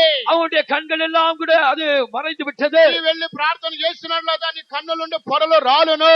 நீ அவனுக்காக ஜெபம் பண்ணும்போதுதான் அவன் கண்களிலிருந்து செதில்கள் விழும். అతను నేను ఏర్పరచుకున్నాను. அவனை நான் தெரிந்து கொண்டேன். ఇశ్రాయేలు ఎదుట నిలబడాలి. அவன் ஜனங்களுக்கு முன்பாக நிற்க வேண்டும். రాజుల ఎదుట అతడు నిలబడాలి. அவன் ராஜாக்களுக்கு முன்பாக நிற்க வேண்டும். అతడు నేను ఏర్పరచుకుని ఒక సాధనమై ఉన్నాడు. அவன் என்னால் தெரிந்து கொள்ளப்பட்ட பாத்திரமாய் இருக்கிறான். నేను ఏర్పరచుకుని ఒక దైవ జనుడై ఉన్నాడు. அவன் என்னால் தெரிந்து கொள்ளப்பட்ட தேவசனனாய் இருக்கிறான். అని ప్రభు అననీయతో మాట్లాడి ఉన్నాడు. விதமாக அனனியாவிடம் கர்த்தர் பேசினார். అప్పుడే అననీయ వెళ్లి అతనితో ప్రభు చెప్పిన విధముగానే చేసి ఉన్నాడు. இந்த அனனியாவுக்கு கர்த்தர் சொன்னவனமாகவே அவனிடத்தில் போய் அவன் செய்தான். దానికి ముందు సౌలు వేరే త్రోవలలో వేరే మార్గాలలో ప్రయాణం చేశాడు. அதற்கு முன்னதாக இந்த சவுல் தவறான வழியிலே பிரயாணம் செய்தான். అతడు రక్షణ అనుభవంలోనికి వచ్చే ముందు ఆ యొక్క వీధి తిన్నని అనబడిన వీధి అని దేవుడు అననీయతో మాట్లాడుతున్నాడు. அவன் ரட்சிப்பின் அனுபவத்திற்கு வருவதற்கு முன்னதாக நேர் தெருவில் இருக்கிறான் என்று அனனியாவிடம் கர்த்தர் சொன்னார். ఆ వీధి పేరు తిన్నని అనబడిన వీధి. அந்த தெருவுக்கு பெயர் நேர் தெருவு. ఆ వీధిలో తార్సువాడైన సౌలు అక్కడ ఉన్నాడు.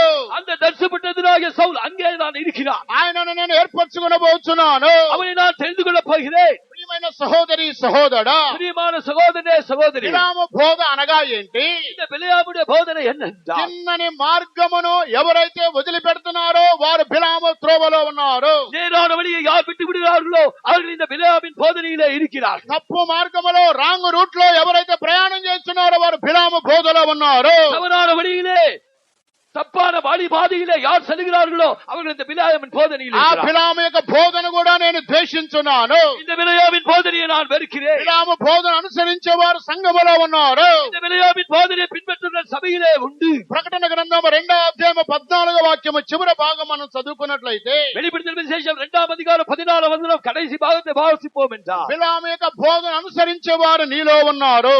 இந்த பிலேயாமின் போதத்தை பின்பற்றுகிற சபையிலே இருக்கிறார்கள். ప్రకటన గ్రంథం 2వ అధ్యాయము 14వ వచనం ఆఖరి లైనం.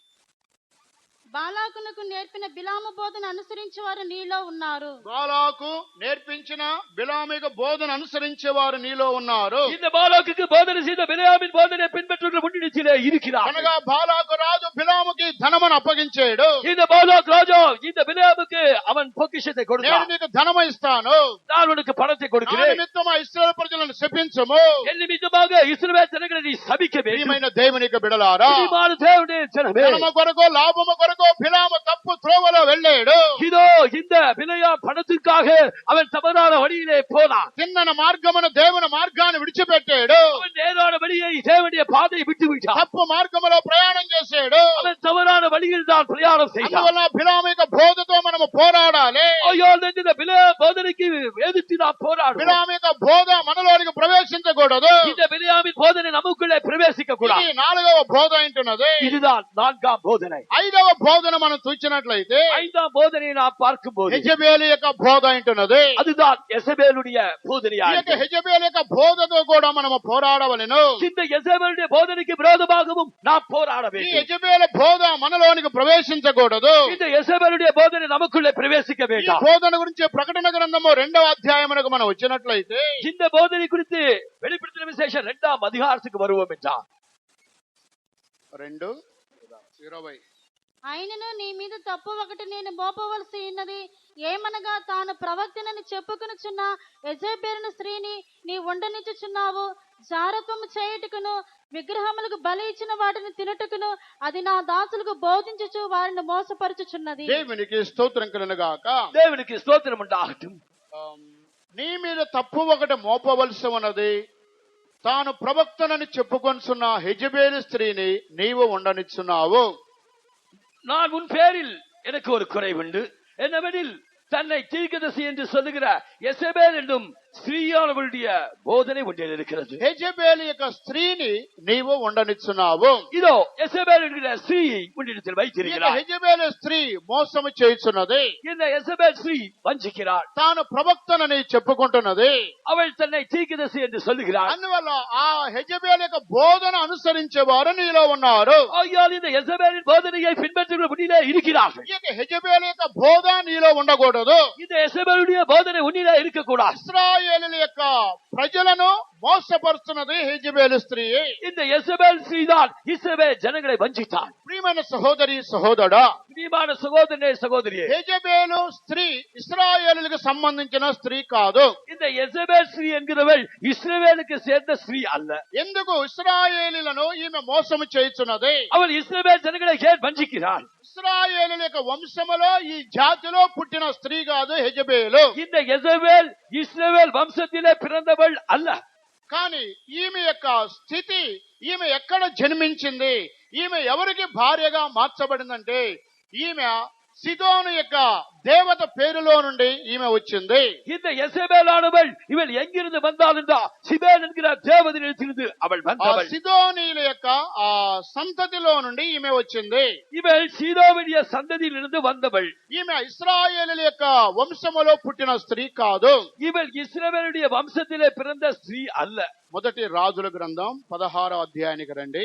இந்த முதலாம் ராஜாக்கள் 16ஆம் அதிகாரத்துக்கு வாருங்கள். 29 నుండి చదవండి. 29ஆம் வசனத்திலிருந்து வாசியுங்கள். యూదా రాజైన ఆసా ఏలుబడిలో 38వ సంవత్సరమున ఒమ్రీ కుమారుడైన ఆహాబు ఇశ్రాయేలు వారికి రాజై షోమ్రోనులో ఇశ్రాయేలు వారిని 22 సంవత్సరములు ఏలెను.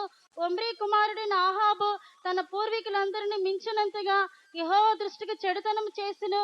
నెబాతు కుమారుడైన యెరోబాము జరిగించిన పాపక్రియలను అనుసరించి నడుచుకునుట స్వల్ప సంగతి అనుకుని అతడు సీదోనీయులకు రాజైన ఎత్బయలు కుమార్తె అయిన యెజబేలును వివాహం చేసుకుని బయలుదేవతను పూజించుచు వానికి మొక్కుకొనెను. దేవునికి స్తోత్రం కలుగుగాక. தேவனுக்கு ஸ்தோத்திரம் உண்டாகட்டும். ఇక్కడ హెజబేలు ఏక సంతతిలో నుండి ఆమె వచ్చింది. இந்த யெசபேல் யாருடைய சந்ததியிலே வந்தால் సిదోనీయుల యొక్క సంతతిలో నుండి ఆమె పుట్టింది. அவள் சீதோனியரின் சந்ததியில் பிறந்தவள். ఈమె ఇశ్రాయేలుల యొక్క సంతతికి చెందిన వ్యక్తి కాదు. இவள் இஸ்ரவேலுடைய வம்சத்தை சேர்ந்தவள் அல்ல. అయితే ఈ యొక్క ఆహాబు యొక్క రాజు హెజబేలుని వివాహం చేసుకున్నాడు. இந்த ஆகாப் ராஜா இந்த யெசபேலை விவாகம் செய்து கொண்டார். ప్రియమైన సహోదరి సహోదరుడా, பிரியமான சகோதரனே சகோதரியே, కానీ ప్రకటన గ్రంథములో ఉన్న 2వ అధ్యాయములో ఇశ్రాయేలులకు జనులను గురించి హెజబేలుని నీవు ఉండనిచ్చున్నావని దేవుడు మాట్లాడుతున్నాడు. ஆனால் இஸ்ரவேல் ஜனங்களோ யெசபேலை வைத்துக் கொண்டார்கள் என்று அவள் ஆவியானவர் ఆ பேசுகிறார். ఇశ్రాయేలులకు జనులకి హెజబేలుకి ఏ సంబంధం లేదు. இந்த யெசபேலுக்கும் இஸ்ரவேல் ஜனங்களுக்கும் வேற சம்பந்தம் இல்லை. కానీ ఈ యొక్క హెజబేలు ఈమె సిదోనీయుల యొక్క దేవత, బయలు దేవత యొక్క సంతానముల నుండి వచ్చిన ఆమె. இந்த யெசபேல் அவள் சீதோனியரின் வம்சத்திலே இந்த பாகால் தேவதையை அடுத்தவர்களாக வந்தவள். బయలు దేవతను పూజించుచు మొక్కుచు ఉన్నటువంటి ఒక అనుభవము. இது பாகாலை சேவித்து பணிந்து கொண்ட அனுபவத்தை உடையவள். కానీ నీవు నేను యెజబేలు యొక్క బోధను ఆ స్త్రీని మనం దేశించేవారుగా ఉండాలి. ஆனால் இந்த எசபேலையும் அவளுடைய போதனையும் நாம் வெறுக்கிறவளாக காணப்பட ఆ வேண்டும். రెండవదిగా యెజబేలులో ఉన్నటువంటి అనుభవం మనం చూచినట్లయితే இரண்டாவதாக இந்த எசபேலிலே காணப்பட்ட அனுபவத்தை நாம் பார்ப்போம் என்றால் ఈ యొక్క యెజబేలు ప్రవక్తలను చంపేటువంటి ఒక స్పిరిట్ ఈమెకు ఉన్నది. இந்த தீர்க்கதரிசிகளை கொல்லுகிற ஆவி இவளுக்குள்ளே இருந்தது. దేవుని ప్రవక్తలను చంపేటువంటి ఒక స్పిరిట్ యెజబేలుకు ఉన్నది. இந்த தேவனுடைய தீர்க்கதரிசிகளை கொல்லுகிற ஆவி இவளுக்குள்ளே இருந்தது. మొదటి రాజుల గ్రంథము 18వ అధ్యాయము 4వ వాక్యములో చదువుకుంటున్నాం. முதலாம் ராஜாக்கள் 18ஆம் அதிகாரம் 4ஆம் வசனத்தை வாசிப்போம். యెజబేలు యెహోవా ప్రవక్తను నిర్మూలం చేయుచుండగా గుహలో 70 మందిగా 100 దాచి అన్నపానములిచ్చి వారిని పోషించెను. యెజబేలు యెహోవా ప్రవక్తలను నిర్మూలన చేసేటువంటి ఒక స్పిరిట్ యెజబేలుకు ఉన్నది. இந்த எசபேலுக்கு தேவனுடைய தீர்க்கதரிசிகளை கொல்லுகிற ஒரு ஆவி அவளுக்குள்ளே இருந்தது. దేవుని భక్తులను ప్రవక్తలను హతమార్చి వారిని చంపేటువంటి స్పిరిట్ యెజబేలుకు ఉన్నది. இந்த தேவனுடைய தீர்க்கதரிசிகளை தேடி பிடித்து அவர்களை கொல்லுகிற ஆவி இவளுக்குள்ளே இருந்தது. అందువల్ల మొదటి రాజుల గ్రంథము 19వ అధ్యాయములో ఏలి అనే ప్రవక్తను రేపు నేను చంపబోతున్నానని యెజబేలు పలుకుతున్నది. ஆகையால் தான் எலியா என்கிற தீர்க்கதரிசியை நாளை உன்னை கொண்டு போடுவேன் என்று இந்த ஏசபேல் தீர்க்கதரிசி சொன்னார். మొదటి రాజుల గ్రంథం 19వ అధ్యాయం మొదటి 2 వాక్యాలు. முதலாம் ராஜாக்கள் 19ஆம் அதிகாரம் முதல் 2 వచనங்கள். ఏలియా చేసినదంతయును అతడు ఖడ్గం చేత ప్రవక్తలందరిని చంపించిన సంగతియును ఆహాబు యెజబేలుకు తెలియచెప్పగా యెజబేలు ఒక దూత చేత ఏలియాకు ఈ వర్తమానం పంపించును. రేపు ఈ వేళకు నేను నీ ప్రాణమును వారిలో ఒకని ప్రాణము వలె చేయని యెడల దేవుడు నాకు గొప్ప అపాయం కలుగు చేయును గాక. దేవునికి స్తోత్రం కలుగును గాక. தேவனுக்கு ஸ்தோத்திரம் ఇక్కడ உண்டாகட்டும். యెజబేలు ఒక దూత చేత ఏలియాను నేను చంపబోతున్నానని వర్తమానము పంపింది. இங்கே இந்த எசபேலானவள் அவர் ஒரு தூதனை அனுப்பி எலியாவிடம் நாளை இந்நேரத்திலே உன்னை கொண்டு போடுவேன் என்றார். ప్రవక్తలను చంపేటువంటి ఒక స్పిరిట్ యెజబేలుకు ఉన్నది. தீர்க்கதரிசிகளை கொண்டு போடுகிற ఆవి இந்த எசபேலுக்குள்ளே ఇది இருந்தது. బయలు దేవత సిదోనీల యొక్క సంతానములో వచ్చినటువంటి స్త్రీ అయింటున్నది. இது சீதோனின் சந்தியிலே பாகாலை சேவிக்கிற சந்ததியாரை சேர்ந்தவளாய் இவள். అందువల్ల ప్రభు రాకడికి వెళ్ళే దేవుని బిడ్డలు యెజబేలు యొక్క ఆత్మను ద్వేషించాలి. ஐயோனால் கர்த்தருடைய வழிகளே செல்லுகிற தேவனுடைய பிள்ளைகள் எசபேலின் ஆவியை எதிர்க்க வேண்டும். యెజబేలు యొక్క బోధన మనం ఎదిరించాలి. எசபேலின் போதனையை நாம் எதிர்க்க வேண்டும். ఆ యెజబేలు యొక్క బోధతో మనం పోరాడాలి. இந்த எசபேலின் போதனைக்கு விரோதமாக நாம் போராடும். ఇంకా యెజబేలు యొక్క బోధన గురించి మనం చూసినట్లయితే இன்னும் இந்த எசபேலின் போதனை குறித்து நாம் பார்ப்போம் என்றால் ఈ యొక్క యెజబేలు తప్పుడు సంతకము చేసి నాబోతు యొక్క ద్రాక్ష తోటను ఆహాబు రాజుకి ఇచ్చింది. இந்த எசபேல் ஒரு பொய்யான கையெழுத்தை போட்டு நாபாலுடைய திராட்சை தோட்டத்தை எடுத்துக்கொண்டார். మొదటి రాజుల గ్రంథము 21వ అధ్యాయమునకు మనం వచ్చినట్లయితే முதலாம் ராஜாக்கள் 21ஆம் அதிகாரத்துக்கு நாம் வருவோம் என்றால் 8, 9 వాక్యాలు చదువుకుందాం. 8, 9 వచనங்கள். ఆహాబు పేరిట తాకీదు వ్రాయించి అతని ముద్రతో ముద్రించి ఆ తాకీదుని నాబోతు నివాసం చేయుచున్న పట్టణపు పెద్దలకును సామంతులకును పంపిను. ఆ తాకీదులో వ్రాయించినదేమనగా ఉపవాస దినము జరగవలనని మీరు చాటించి నాబోతును జనుల ఎదుట నిలువబెట్టి నీవు దేవుని రాజును దూషించుతవని అతని మీద సాక్ష్యం పలుకుటకు పనికిమాలిన 2 మనుషులను సిద్ధపరచుడి. తీర్పు అయిన మీదట అతని బయటకు తీసుకుని పోయి రాళ్లతో చావగొట్టుడి. దేవునికి స్తోత్రం కలుగును గాక. தேவனுக்கு ஸ்தோத்திரம் ఇక్కడ உண்டாகட்டும். ఆహాబు రాజు నాబోతు యొక్క ద్రాక్ష తోటను అడిగి ఉన్నాడు.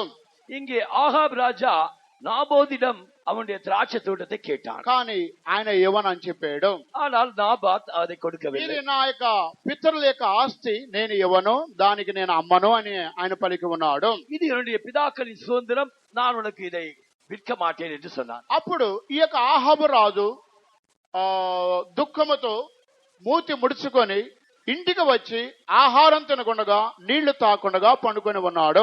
இந்த ஆகாபோ அவன் துக்கத்தோடு வீட்டுக்கு திரும்பி வந்து தன்னுடைய முகத்தை திருப்பி கொண்டு அவன் படுத்து கொண்டான். అప్పుడు ఆయన భార్య ఎందుకయ్యా నువ్వు ఇలాగున్నావు, ఎందుకు ఆహారం తినట్లేదు, నీళ్లు తాగట్లేదని ఆమె అడిగింది. அப்பொழுது அவனுடைய மனைவி, இந்த எசபேல் நீ எதற்காக ஆகாரம் புசிக்கவில்லை, எதற்காக துக்கமாயிருக்கிறாய் என்று கேட்டார். అప్పుడు ఆయన విషయం చెప్పాడు. నాబోతు నేను ద్రాక్ష తోట అడిగాను, ఆయన ఏమన్నాడు, అందుకే నాకు దుఃఖంగా ఉన్నది, నాకు నీళ్ళు వద్దు, ఆహారం వద్దని ఆయన పనుకున్నాడు.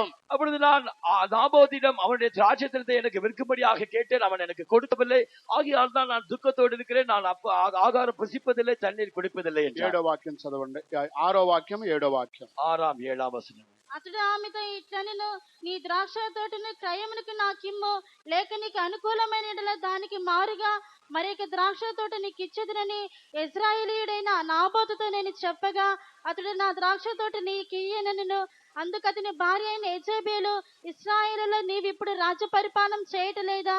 లేచి భోజనం చేసి మనసులో సంతోషముగా ఉండుము, నేనే ఇశ్రాయేలీయుడైన నాబోతు ద్రాక్ష తోట నీకు ఇప్పించదనని అతనితో చెప్పి. దేవునికి స్తోత్రం కలుగుగాక. தேவனுக்கு ஸ்தோத்திரம் అప్పుడు உண்டாகட்டும். ఆమె చెప్పింది, నేను ఆ ద్రాక్ష తోటను నీకు ఇప్పిస్తాను. அப்பொழுது அவள் சொன்னாள், நான் அந்த திராட்சை உனக்காக வாங்கி అప్పుడు கொடுப்பேன். ఏ విధంగా ఆ ద్రాక్ష తోట ఆమె తనకి ఆహాబు రాజుకి ఇప్పించింది? அவள் எவ்விதமாக தன்னுடைய ஆகாப் ராஜாவுக்கு திராட்சை தோட்டத்தை வாங்கி கொடுத்தாள். అబద్ధము తప్పుడు సంతకములు చేసి ముద్ర వేయించి ఆ ద్రాక్ష తోట ఇతనికి ఇప్పించింది. கள்ள கையெழுத்து போட்டு அவள் நிருபங்களை எழுதி அதன் மூலமாக அவள் அந்த திராட்சை தோட்டத்தை வாங்கி கொடுத்தாள். అబద్ధమైనటువంటి సంతకములు సీల్డ్ వేయబడి ఆ నాబోతు ద్రాక్ష తోట ఆహాబు రాజుకి ఇప్పించింది. கள்ள கையெழுத்தும் கள்ள முத்திரையும் போடப்பட்டு அந்த நாபாத் தோட்டத்தை வாங்கும்படியாக செய்தார். అందువల్ల అబద్ధమును కల్పించి అబద్ధముతో సీల ముద్ర వేయించి నాబోతు ద్రాక్ష తోట ఆహాబు రాజుకి ఇప్పించింది. அவள் பொய்யானதை எழுதி பொய்யான முத்திரையை போட்டு இந்த நாபோத்திடமிருந்து அந்த திராட்சை தோட்டத்தை பெற்றுக் கொண்டார். అందువల్ల హెజబేలు అనగా సీదోను బయలు దేవతల యొక్క స్త్రీ అయింటున్నది. ஆகையால் இந்த எசபேல் என்றால் சீதோனியரின் வம்சமாய் பாகாலை சேவிக்கிற வம்சமாய் காணப்படுகிறார். హెజబేలు అనగా ప్రవక్తలను హతమార్చేటువంటి స్పిరిట్ హెజబేల్లో ఉంటున్నది. இந்த எசபேல் என்றால் தீர்க்கதரிசிகளை கொண்டு போடுகிற ஆவி அவளுக்குள்ளே இருக்கிறது. హెజబేలు అనగా అబద్ధ సంతకములు చేయించి ముద్ర వేసి అన్యాయముగా అబద్ధముగా పనికి మాలిన ఇద్దరు మనుష్యులను నిలబెట్టి నాబోతు ద్రాక్ష తోటను ఆహాబు రాజుకి ఇప్పించింది. அவ்விதமாக அவள் பொய்யான கையெழுத்தை போட்டு பொய்யான நிருபங்களை அனுப்பி இவ்விதமாக நாபோத்துக்கு விரோதமான பொய்யான சாட்சிகளை எழுப்பி அவள் இவ்விதமாக நாபோத்தினை கொன்று போட்டு அவனுடைய திராட்சை தோட்டத்தை இவனுக்காக பெற்றுக் கொண்டார். ప్రవక్త అయినటువంటి ఏలియాను చంపడానికి హెజబేలు ఈ యొక్క హెజబేలు స్త్రీ దూత ద్వారా వర్తమానం పంపినది. எலியாவை கொண்டு போடுவேன் என்று தீர்க்கதரிசியான எலியாவை கொண்டு போடுவேன் என்று இவள் தூதனை அனுப்பி அவனுக்கு செய்தி அனுப்பினார். ఇంకా హెజబేలు స్త్రీని గురించి మరొక అనుభవం మనం చూసినట్లయితే இன்னும் இந்த எசபேலை குறித்து இன்னொரு அனுபவத்தை நாம் பார்ப்போம் என்றால் 2వ రాజుల గ్రంథము 9వ అధ్యాయమునకు మనం వచ్చినట్లయితే 2 ராஜாக்கள் 9 அதிகாரத்துக்கு நாம் வருவோம் என்றால் 30వ వాక్యం చదువుకుందాం. 30 వచనத்தை వాసిపోం. యెహూ ఇశ్రాయేలు ఊరికి వచ్చిన సంగతి యెజెబెలునకు వినబడిన గనుక ఆమె తన ముఖమునకు రంగు పూసుకుని శిరోభూషణములు ధరించుకుని కిటికీలో నుండి కనిపెట్టి చూచుచుండగా దేవునికి స్తోత్రం కలుగుగాక. தேவனுக்கு ஸ்தோத்திரம் உண்டாகட்டும். ఇక్కడ హెజబేలు తన యొక్క ముఖమునకు రంగు పూసుకొని శిరోభూషణములు ధరించుకొని కిటికీలో నుండి ఆమె కనిపెట్టుచున్నది. இப்பொழுது எசேபேல் அவள் ஜன்னலில் இருந்து அவள் இப்பொழுது எட்டி பார்த்து காத்து கொண்டிருக்கிறாள். தன்னுடைய கண்களுக்கு மையிட்டு தன் தலையை சிங்காரித்துக் கொண்டு காணப்படுகிறார். యెజబేలు తన్ను తాను అలంకరించుకొని తన యొక్క అలంకారం వలన ఎదుట మనుషులను ఆకర్షించేటువంటి ఒక స్పిరిట్ యెజబేలు స్త్రీలో ఉన్నది. இந்த எசேபேல் தன்னை தானே அலங்கரித்துக் கொண்டு தனக்கு முன்பாக இருக்கிறவளை வசீகரிக்கக்கூடிய அந்த ஆவி அவளுக்குள்ளே காணப்பட்டது. ఆమె తన యొక్క ముఖమునకు రంగు పూసుకుంటుంది. அவள் தன் கண்களுக்கு மை போட்டுக் கொண்டாள். కాటుకును పౌడరు పలు విధమైన సెంటు బ్యూటీ పార్లర్ అంతా కూడా ఆమె అనుభవిస్తుంది. அவள் இவ்விதமாக தனக்கு பவுடரையும் அவள் சென்ட்டையும் இந்த பியூட்டி பார்லரின் எல்லா அனுபவங்களையும் அவள் பெற்றுக் கொண்டாள். ఈ కూటం అయిపోయిన తర్వాత இந்த கூட்டம் முடிந்த பின்பு అందరూ ప్రార్థన చేసుకోవడానికి బ్రదర్స్ సహోదరులు అందరూ లైన్ లోకి వస్తారు. இப்பொழுது சகோதரர்களும் சகோதரிகளும் ஜெபம் பண்ணுவதற்காக வருவார்கள். ఇప్పుడు ఎవరి ప్లేస్ లో వాళ్ళు కూర్చున్నారు కాబట్టి నాకు ఏ ఇబ్బంది లేదు. இப்பொழுது அவர்களுடைய இடத்திலே உட்கார்ந்திருப்பதினால் எனக்கு எந்த பிரச்சனையும் இல்லை. అందరూ ప్రార్థన చేసుకోవడం వచ్చేటప్పుడు ఒక్కొక్కరి దగ్గర భయంకరమైన సెంటు వారి బాడీ స్ప్రేలు ఆ వాసన భరించలేను గంట సేపు. அவ்விதமாக அவர்கள் ஜெபம் பண்ண வரும்போது அந்த 1 மணி நேரம் அவர்களுடைய பாடி ஸ்ப்ரேயும் அவர்களிடத்தில் காணப்படுகிற சென்ட்டும் என்னால் தாங்க முடியாது. ఇప్పుడంటే నేను దూరంగా ఉన్నాను కాబట్టి నాకు ఏ ఇబ్బంది లేదు. இப்பொழுது நான் தூரமா இருப்பதினால் எனக்கு எந்த பிரச்சனையும் இல்லை. కానీ ప్రార్థన చేసుకోవడానికి ఒక్కొక్క సహోదరుడు ఒక్కొక్క సహోదరు లైన్ లో వస్తారు.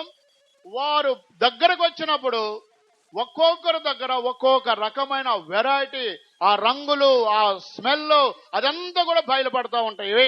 இவ்விதமாக அவர்கள் ஜெபம் பண்ணுவதற்காக வரும்போது, அவர்கள் அருகாமையில் வரும்போது ஒவ்வொரு இடத்திலும் ஒவ்வொரு விதமான வர்ணங்களும் ஒவ்வொரு விதமான சென்ட்டுகளும் அதனுடைய வாசனைகளும் என்னால் தாங்க முடியும். రంగులు పూసే ప్రతి సహోదరి యెజబేలు స్త్రీతో సమానము. இந்த வர்ணத்தை பூசுகிற ஒவ்வொரு சகோதரி யேசேபேலுக்கு రంగులు పూసే ప్రతి సహోదరుడు యెజబేలు యొక్క సహోదరుడుగా ఉంటున్నాడు. வர்ணங்களை பூசுகிற ஒவ்வொரு சகோதரரும் யேசேபேலுக்கு சமமாயிருக்கிறார். వాక్యం మరలా చదవండి. அந்த వచనத்தை మறுபடியும் వాసింగల్.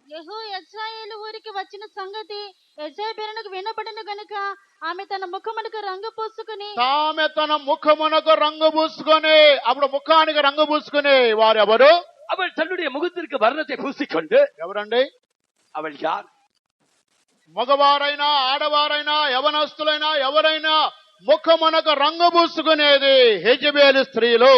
இந்த சகோதரனாலும் சகோதரி ஆனாலும் தன்னுடைய முகத்துக்கு வர்ணத்தை பூசிக்கொள்பவர்கள் யெசபேலுக்கு சமம். వారు క్రైస్తవ బిడ్డలు, దేవుని బిడ్డలని బైబిల్లో చెప్పబడడం లేదు. அவர்கள் கிறிஸ்தவ ஜனங்கள் என்றும் தேவனுடைய பிள்ளைகள் என்றும் வேதத்திலே వారి சொல்லப்படவில்லை. కాళ్లకు, చేతులకు, ముఖమునకు, తలానికి, బాడీకి బాడీ స్ప్రే రాసుకునే ప్రతి వారు ఎవరు? యెజబేలు స్త్రీతో సమానము. தன்னுடைய வஸ்திரங்களுக்கும் கால்களுக்கும் உடம்புக்கும் அவர்கள் இவ்விதமாக சென்டை, அவர்கள் பாடி ஸ்ப்ரேயை உபயோகித்துக் கொள்பவர்கள் இந்த யெசபேலுக்கு ఒకవేళ சமம். వాళ్ళు నేను ఒక విశ్వాసని వారు అనుకోవచ్చును, ஒருவேளை அவர்கள் தங்களை விசுவாசிகள் என்று నేను எண்ணக்கூடும். దేవుని బిడ్డనని వారు అనుకోవచ్చును. இல்லாவிட்டால் அவர்கள் தேவனுடைய பிள்ளைகள் தான் என்று వారు எண்ணக்கூடும். దేవుని బిడ్డలు కాదు, యెజబేలు యొక్క సంతానం అయింటున్నది. அவர்கள் தேவனுடைய பிள்ளைகள் அல்ல, அவர்கள் யெசபேலின் சந்ததியா இருக்கிறார். కొంతమంది బాగా స్మోకింగ్ చేసి, బాగా సారాయి తాగి, చివరికి బాడీ స్ప్రే కొట్టుకొని మా దగ్గరకు వస్తారు. அவ்விதமாக சிலர் நன்றாக புகைப்பிடித்துக் கொண்டு, நன்றாக அவர்கள் குடித்துக் கொண்டு, దేనికి அதற்கு பின்னதாக அவர்கள் சென்ட் போட்டு என்னிடத்தில் வருகிறார். దేనికి సెంటు కొట్టుకొని వస్తున్నారు? அவர்கள் எதற்காக சென்று போசிக்கிட்டு వాళ్ళు வருகிறார்கள்? తాగిన సారాయి కవరప్ చేయడానికి. அவர்கள் குடித்த சாராயத்தை கவர் பண்ணுவதற்காக. ఆ తర్వాత వారు వేసుకున్నటువంటి ఆ కిల్లి, ఆకు వక్క, ఆ బాడీ అదంతా కూడా మేకప్ చేయడానికి బాడీ స్ప్రే కొట్టుకొని వస్తారు. அவ்விதமாக அவர்கள் போட்ட வெத்தலை பாக்கு இதை மறைப்பதற்காக, அதனுடைய நாற்றத்தை மறைப்பதற்காக பாடி ஸ்ப்ரே போட்டு వారు ఆ బాడీ స్ప్రే కొట్టకపోతే వారు తాగిన స్మోకింగ్ స్మెల్ వస్తుంది. அவர்கள் ஒருவேளை அந்த பாடி ஸ்ப்ரே அவர்கள் போடாவிட்டால் அவர்கள் குடித்த புகை அது வெளியே வரும். ఆ పొగ వాసన మాకు తెలియకుండా ఉండాలంటే, அவர்கள் புகைப்பிடித்தது அந்த நாற்றம் அடிக்காமல் இருக்க వారు வேண்டும். తాగిన సారాయి మాకు వాసన రాకుండా ఉండాలంటే, அவர்கள் குடித்த சாராயத்தை நாற்றம் வராமல் இருக்க ఆ வேண்டும். రెండు కవర్ చేయాలంటే బాడీకి ఇంకొకటి కవర్ చేయాలి. அந்த இரண்டையும் மூட வேண்டும் என்றால் இந்த சரீரத்தை இன்னொன்று மூட ఆ வேண்டும். బాడీ స్ప్రే కొట్టుకున్నట్లయితే உடனடியாக பாடி ஸ்ப்ரே ఈ போட்டுக்கொண்டால் స్మోకింగ్ స్మెల్ రాదు, இந்த புகையின் ஸ்மெல் வராது, సారాయి వాసన రాదు. சாராய நாற்றம் வராது. ఇవన్నీ కవర్ చేయడానికి బాడీ స్ప్రే కొట్టుకొని వస్తున్నారు. இவை எல்லாவற்றையும் மறைப்பதற்காக பாடி ஸ்ப்ரே போட்டுக்கொண்டு வருகிறார். ప్రియమైన దేవుని బిడ్డలారా, பிரியமான தேவனுடைய பிள்ளைகளே, వారి యొక్క ముఖమునకు, శరీరానికి రంగు పూసుకునేది ఎవరు? இதோ இந்த அவளுடைய முகத்திற்கும் அவளுடைய கண்ணிற்கு மை போட்டுக் கொண்டவள் யார்? యెజబేలు యొక్క స్త్రీ అంటున్నారు. அவள் தான் யெசபேல் ஸ்திரீயா ఎందుకు இருக்கிறார். వారు ముఖానికి రంగు పూసుకుంటున్నారు? அவள் எதற்காக தன்னுடைய முகத்திலே வர்ணனை பூசினார்? అనేక మందిని ఆకర్షించడానికి. அநேகரை கவர்ந்தெடுப்பதற்காக. ఎందుకు అనేక మంది ఏం భూషణాలు ఇవి? శిరోభూషణంలో ధరించుకుంటున్నారు. இங்கே எதற்காக இவ்விதமாக அலங்காரம் செய்து கொள்கிறார்கள்? శిరోభూషణం. இங்கே தன் தலையை சிங்காரித்து శిరోభూషణం అంటే ఏంటి? தலையை சிங்காரித்து శిరోభూషణములు. இந்த தலையிலே சிங்காரித்துக் கொள்வது. తల మీద ఎందుకు పూలు పెట్టుకుంటున్నారు? அவர்கள் தலையிலே பூ எதற்காக తల வைக்கிறார்கள்? మీద ఎందుకు ఆభరణాలు పెట్టుకుంటున్నారు? தலையிலே எதற்கு ஆபரணங்களை போட்டுக் கொள்கிறார்கள்? చెవులకి ఎందుకు ఆభరణాలు పెట్టుకుంటున్నారు? அவருடைய மூக்குக்கும் செவிக்கும் ஏன் ஆபரணங்களை போட்டுக் మెడలో கொள்கிறார்கள்? ఎందుకు ఆభరణాలు పెట్టుకుంటున్నారు? அவர்கள் கழுத்திலே எதற்கு ஆபரணங்கள் போட்டுக் கொள்கிறார்கள்? కంఠ భూషణములు ఎందుకు ధరించుకుంటున్నారు? அவர்கள் கண்டதர்கள் எதற்காக పలు போட்டுக் విధమైన கொள்கிறார்கள்? ఆభరణాలు ధరించేది ఎవరు?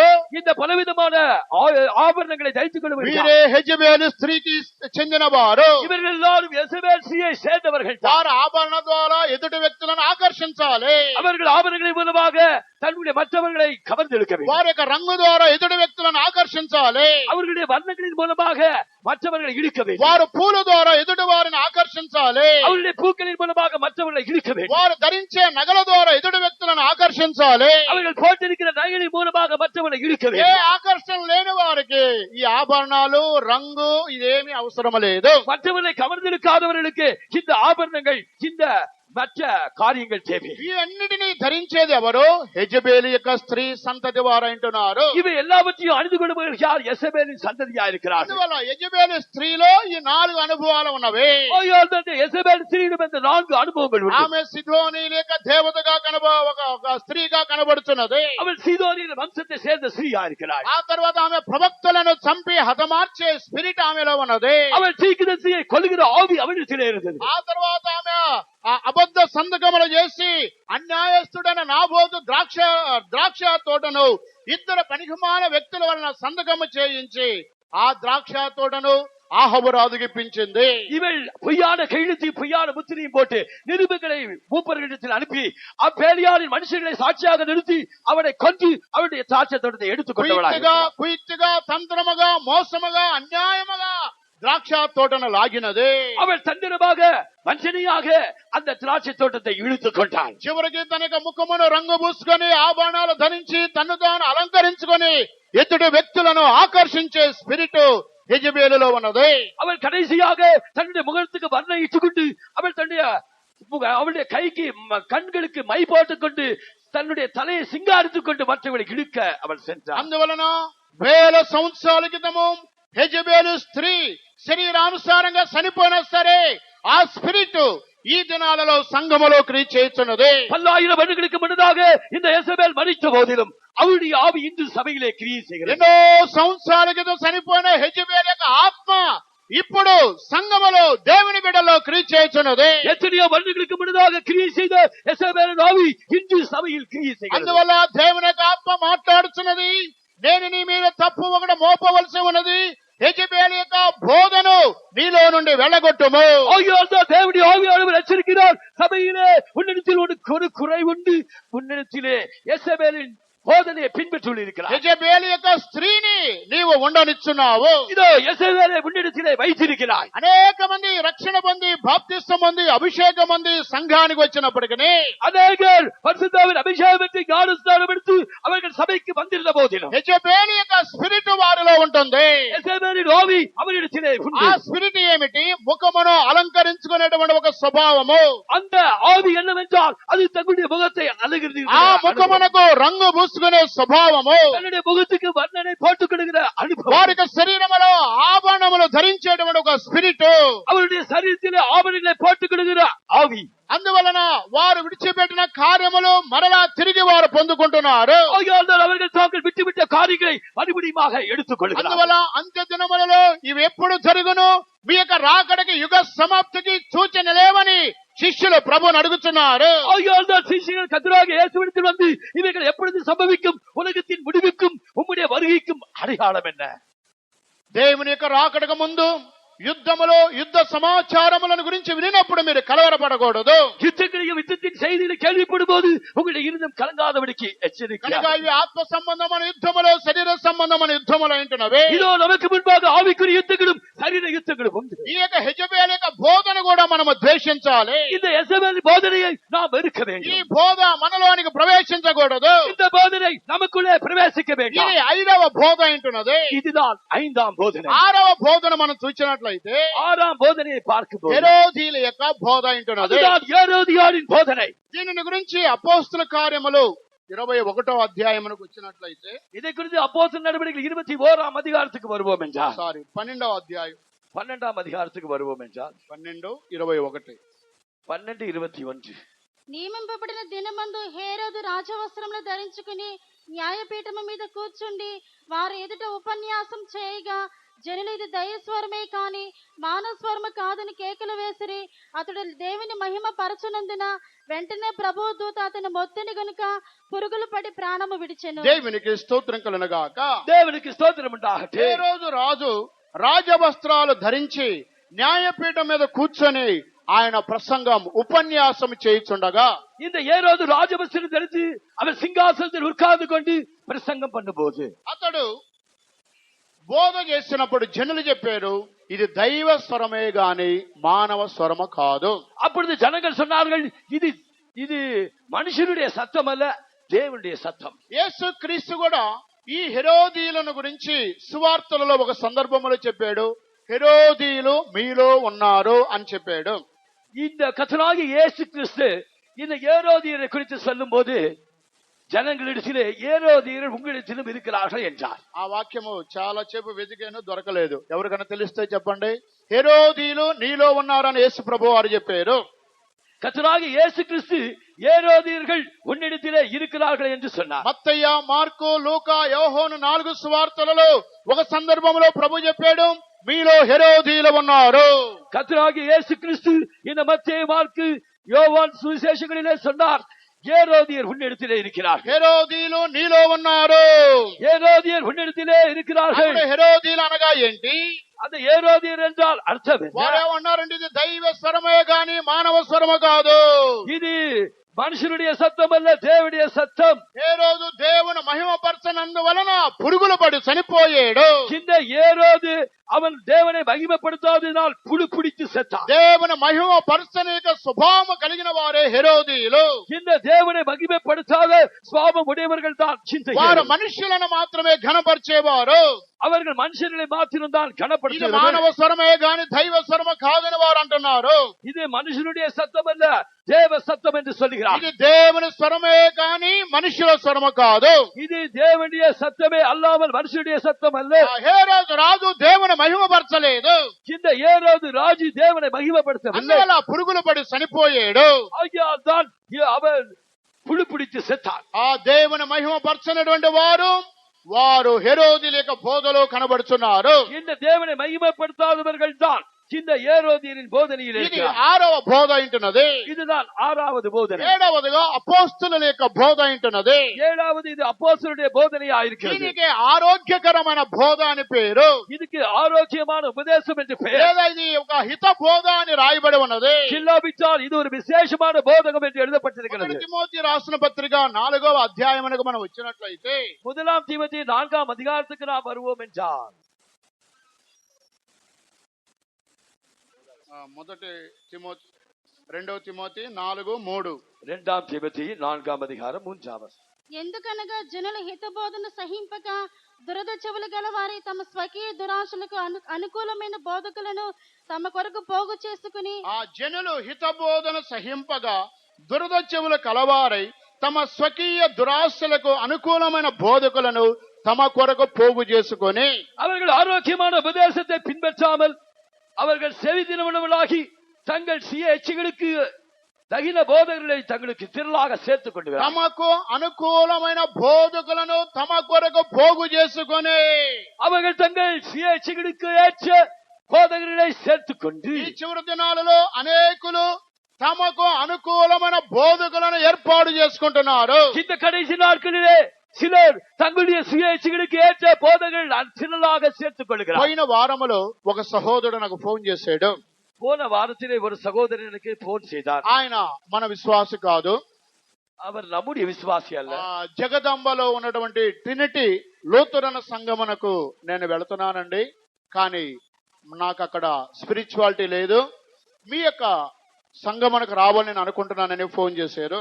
அப்பொழுது அவர் ஜெகதாம்பில் இருக்கிற ட்ரினிட்டி சர்ச்சுக்கு நான் போகிறேன், அங்கே விதமாக ஆவிக்குரிய விதத்தில் இல்லை, ஆகையால் நான் உங்களுடைய சபைக்கு வருக ஆசைப்படுகிறேன் என்று அவர் போன் செய்தார். నా యొక్క పేరు సో అండ్ సో అని డీటెయిల్ అంతా కూడా చెప్పాడు. அவர் என்னுடைய பெயர் இது என்று அவருடைய எல்லா குறிப்புகளையும் கொடுத்தார். మాకు అంత ఆత్మీయత ఆ లూథరన్ లో కనపడలేదు. దేవుని చిత్తమైతే నేను వచ్చేటట్టుగా ప్రార్థన చేయండి అని ఆ సహోదరుడు ఫోన్ లో మాట్లాడి ఉన్నారు.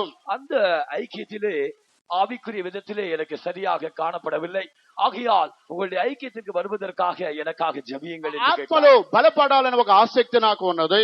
ஆவியிலே பலப்பட வேண்டும் என்கிற ஒரு வைராக்கியம் எனக்கு இருக்கிறது. ఈ సమీప కాలంలో ఏమైనా కన్వెన్షన్లు ఉన్నాయా అని వారు అడిగారు.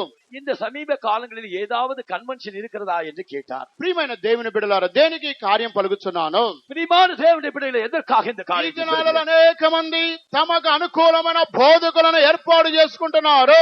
இந்நாட்களிலே அநேக தங்களுக்கு ஏற்ற விதமாக போதகங்களை சேர்த்துக் ఆ கொள்கிறார்கள். బోధకులు సత్యమునకు చెవియొగ్గగా కల్పన కథలకు తిరుగు కాలము వచ్చి ఉన్నది. அந்த போதகர்களுடைய அந்த ஆரோக்கியமான போதகத்தை கேட்காமல் செவிச்சென்றவர்களுக்கு போதகத்தை கேட்கிற காலம் వారు హిత బోధన సహించలేకపోతున్నారు. அவர்களுடைய போதகங்களை இவர்கள் சகிக்க கூடாமல் இருக்கிறார். హిత బోధ అనగా మూల భాషలో రాయబడి ఉన్నది ఆరోగ్యకరమైన బోధ. இந்த ஆரோக்கிய உபதேசம் என்று மூல பாஷையிலே எழுதப்பட்டிருக்கிறது. ఆ బోధ ఆరోగ్యకరమైన బోధ. அந்த உபதேசமானது அது ஒரு ஆரோக்கியமான உபதேசம். అదే అపోస్తలుల యొక్క ఉపదేశం అంటున్నది. அதுதான் அப்போஸ்தலருடைய ఈ உபதேசமாய் అపోస్తల ఉపదేశం మనకు మంచి ఆరోగ్యం ఇస్తుంది. இதோ இந்த அப்போஸ்தல உபதேசம் நமக்கு நல்ல ஆரோக்கியத்தை మన యొక్క தருகிறது. దాహమును తీర్చుచున్నది. நம்முடைய தாகத்தை அது தீர்க்கிறது. మనలను ఆత్మీయ జీవితంలో మెట్టుమెట్టుగా పైకి తీసుకుని పోతున్నది. அது நம்முடைய ஆவிக்கிற ஜீவித்திலே படிப்படியாக அது மேலே கொண்டு செல்கிறது. మనలను ప్రభు రాకడ కొరకు సిద్ధపరచున్నది.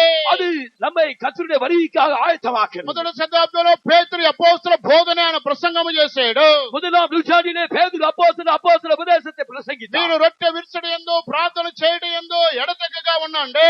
நீங்கள் அப்பம் விற்கதிலும் செபம் பண்ணுவதிலும் உறுதியாய் கழித்திருங்கள். ప్రభు త్వరలో రాబోచున్నాడు. நம்முடைய கர்த்தர் சீக்கிரமாய் வருவார். దేవుని యొక్క రాకడకు ముందు అనేక యుద్ధములు జరుగుతున్నవి. இதோ கர்த்தருடைய வருகைக்கு முன்னதாக அநேக யுத்தங்கள் ఈ యొక్క நடைபெறுகிறது. యుద్ధములో మనము పోరాడవలెను. இந்த யுத்தத்திலே நாம் போராட வேண்டும். మనము నేర్చుకునే 6 బోధలతో మనము పోరాడాలి. நாம் இப்பொழுது கற்றுக்கொண்ட இந்த 6 போதனைக்கு விரோதமாக நாம் போராடுவோம். పరిసయ్యుల యొక్క బోధతో మనం పోరాడాలి. இந்த பரிசேயருடைய போதனைக்கு விரோதமாக போராட வேண்டும். సద్దూకల యొక్క బోధతో మనం పోరాడాలి. சதுசேயருடைய போதனைக்கு விரோதமாக నికోలాయిల యొక్క బోధతో మనం పోరాడాలి. நிக்கோலாயுடைய போதனைக்கு விரோதமாக போராடும். బిలాము యొక్క బోధతో మనం పోరాడాలి. இலேயாமுடைய போதனைக்கு விரோதமாய் போராடும். యెజబేలు యొక్క బోధతో మనం పోరాడాలి. எசபேலுடைய போதனைக்கு விரோதமாய் போராடும். హెరోదీయుల యొక్క బోధతో మనం పోరాడాలి. ஹேரோதியுடைய போதனைக்கு விரோதமாக ఈ போராடும். 6 బోధలను మనం పోరాడి జయించవలెను. இந்த 6 போதனைக்கு விரோதமாக போராடி நாம் செய்வோம். అపోస్తలుల యొక్క బోధలో మనం నిలబడవలెను. அப்போஸ்தல உபதேசத்திலே நாம் நிற்போம். హిత బోధలో మనం నిలబడాలను. நம்முடைய ஆரோக்கியமான உபதேசத்திலே நிற்போம். ఆరోగ్యకరమైన బోధన మనం అనుసరించాలి. ஆரோக்கியமான உபதேசத்தை நாம் మన பின்பற்றுவோம். యేసు త్వరలో రాబోతున్నాడు. இயேசு சீக்கிரமாய் வரப்போகிறார். ఆరోగ్యకరమైన బోధలో నీవు నేను పెంచబడాలి. ஆரோக்கியமான உபதேசத்திலே நீ நாம் வளருவோம். అపోస్తలుల యొక్క బోధలో మనం నిలబడాలి. அப்போஸ்தல உபதேசத்திலே நாம் நிற்க வேண்டும். నూతన యెరూషలేముకి అపోస్తలులే పునాది రాళ్ళ అంటున్నారు.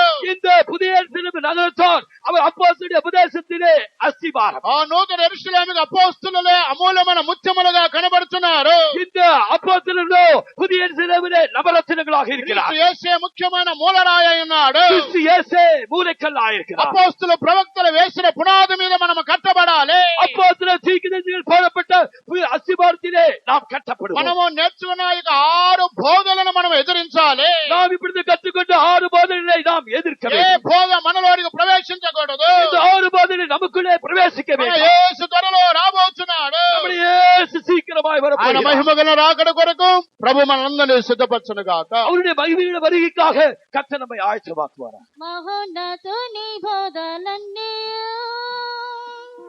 నా మార్గమునకు వెలుగు ఆయను. మహోన్నతుని బోధలన్నీ నా మార్గమునకు వెలుగు ఆయను. నీ ఆత్మ బలమునకిచ్చి భూమిని నడిపితివి ధైర్యంతో. నీ ఆత్మ బలమునకిచ్చి భూమిని నడిపితివి ధైర్యంతో. నా ప్రాణమా దేవుని సన్నిధించుము. ఉచిలగా కాచురవదుగలము.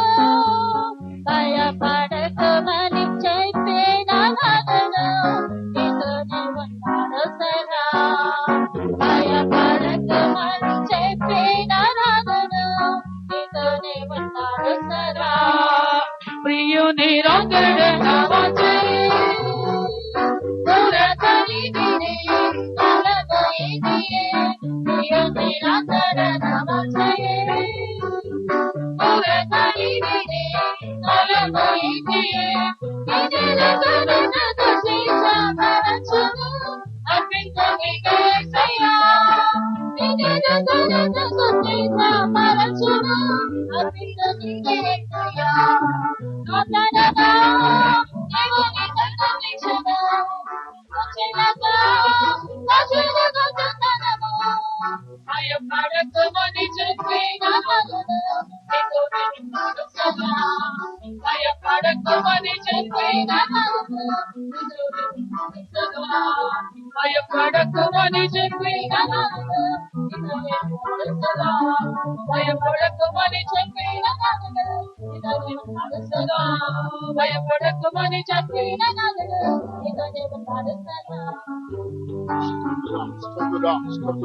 ఒక 2 నిమిషములు అందరూ మోకాళ్ళ మీద ఉండండి. దయచేసి బ్రదర్స్ సిస్టర్స్ అందరూ 2 నిమిషాలు మోకాళ్ళ మీద ఉండండి. దయచేసి సహోదరులు 2 నిమిషములు గాలిని దేవుని యొక్క వాక్యము మనతో హెచ్చరిక చేసి ఉన్నది. ఇదో దేవుని వసనము హెచ్చరించు. దేవుని వాక్యానికి సమర్పించుకోనండి. దేవుని వసనకు ఒప్పుకొనండి. ఇవి ఎప్పుడు జరుగును? మీ యొక్క రాకడకి యుగ సమాప్తికి సూచనలు ఏమని శిష్యులు ప్రభువుని అడుగుతున్నారు. இவைகள் எப்பொழுது சம்பவிக்கும், உலகத்தின் முடிவுக்கும் உடைய வருகைக்கும் அடையாளம் என்ன என்று శిష్యులు ప్రభు చెబుతున్నాడు, మీరు యుద్ధములను గురించి యుద్ధ సమాచారములను గురించి వినినప్పుడు మీరు కలవరపడకూడదు. கர்த்தர் பிரதித்திரமாக நீங்கள் யுத்தத்தின் செய்திகளை கேள்விப்படும் போது உங்கள் இதயம் கலங்காதிருப்பதா. ఆ యుద్ధములు జరిగిన సమయంలో కలవరము రాకుండా మీరు చూసుకోవాలి. இதோ அந்த யுத்தத்தின் செய்திகளை நீங்கள் கேள்விப்படும் போது கலக்கம் வராதபடிக்கு எச்சரிக்கையா. దేవుని రాకడకు ముందు దేవుని బిడ్డలైన మనలో అనేకమైన యుద్ధములు జరగబోతున్నవి. கர்த்தருடைய வருகைக்கு முன்னதாக தேவனுடைய பிள்ளைகளுக்கு अनेक யுத்தங்கள் உண்டு. ఆత్మీయ యుద్ధములు మనలో జరుగుతున్నవి. இதோ ஆவிக்குரிய யுத்தங்கள் நம்மிலே நடைபெறுகிறது. అదే యుద్ధము ఉపదేశములో కూడా జరుగుతున్నది.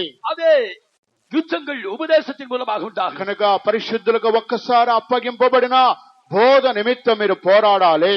పరిశుద్ధవాన్లకు ஒரு விசை ஒப்புவிக்கப்பட்ட போதனைக்காக நீங்கள் போராட வேண்டும். అపోస్తలిక బోధలు జీవించేటువంటి మనము ఈ యొక్క 6 బోధలను ద్వేషించేవారుగా ఉండాలి. అపోస్తల ఉపదేశத்தில் జీవిக்கிற நாம் இந்த 6 மற்ற போதனைகளை நாம் வெறுக்க வேண்டும். ఆసియాలో ఉన్న 7 సంఘములు కూడా ఈ బోధలను వారు ద్వేషిస్తున్నారు. ஆசியா சபையில் உள்ள அந்த 7 சபைகளும் கூட இந்த 6 போதனைகளை வெறுக்கிறார். ఎఫెసీ యొక్క సంఘము నికోలా యొక్క బోధన ద్వేషిస్తుంది. இந்த எபேசியர் சபையார் நிக்கோலாய் மதஸ்தாரின் போதனையை வெறுக்கிறார். పెర్గమా సంఘము ఈ యొక్క బిలాము బోధన ద్వేషిస్తుంది. பெர்கமு சபையார் இந்த பிலேயாமுடைய போதனையை ఈ வெறுக்கிறார். తుయాతైర సంఘము హిజబేల బోధన ద్వేషిస్తుంది. திரியத்ரா சபையாரவர் அந்த எசபேலுடைய போதனையை வெறுக்கிறார். నీవు నేను కూడా ఈ 6 బోధలను మనం ద్వేషించాలి. ஆகையால் நீயும் நானும் இந்த 6 போதனைகளை நாம் வெறுப்போம். ఈ యొక్క బోధలతో మనం పోరాడాలి. இந்த போதனைகளுக்கு விரோதமாக ఇవి போராடுவோம். మనలో ప్రవేశించకూడదు. இவைகள் நமக்குள்ளே మనం பிரவேசிக்கக்கூடாது. అపోస్తలిక బోధలో నిలబడాలి. நாம் அப்போஸ்தல உபதேசத்திலே நிற்க வேண்டும். ఆరోగ్యకరమైన బోధలో మనం ఉండాలి. ஆரோக்கியமான உபதேசத்திலே நாம் நிற்க வேண்டும். హిత బోధలో మనం నిలబడాలి.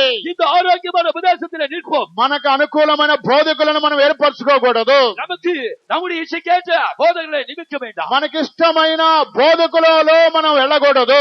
நமக்கு இஷ்டமான போதனையிலே நாம் போக வேண்டாம். మనకిష్టమైన మార్గములో మనం వెళ్ళకూడదు. நமக்கு இஷ்டமான வழியிலே நாம் போக வேண்டாம். తిన్నని మార్గములో మనం వెళ్ళాలి. தேற்றவில் நாம் செல்வோம். త్రోవ తప్పిన మార్గములో వెళ్ళకూడదు. பாதை தவிர வழியிலே நாம் போக ఒక్క வேண்டாம். నిమిషం దేవుని యొక్క వాక్యానికి సమర్పించుకోనండి. ஒரு నిమిషం దేవుடைய వార్తకి ప్రభు చివరి వరకు నేను అపోస్తల బోధలో ఉండాలి. கர்த்தாவே கடைசி வரைக்கும் அப்போஸ்தல உபதேசத்திலே நான் ఆరోగ్యకరమైన బోధ నాకు ఉండాలి.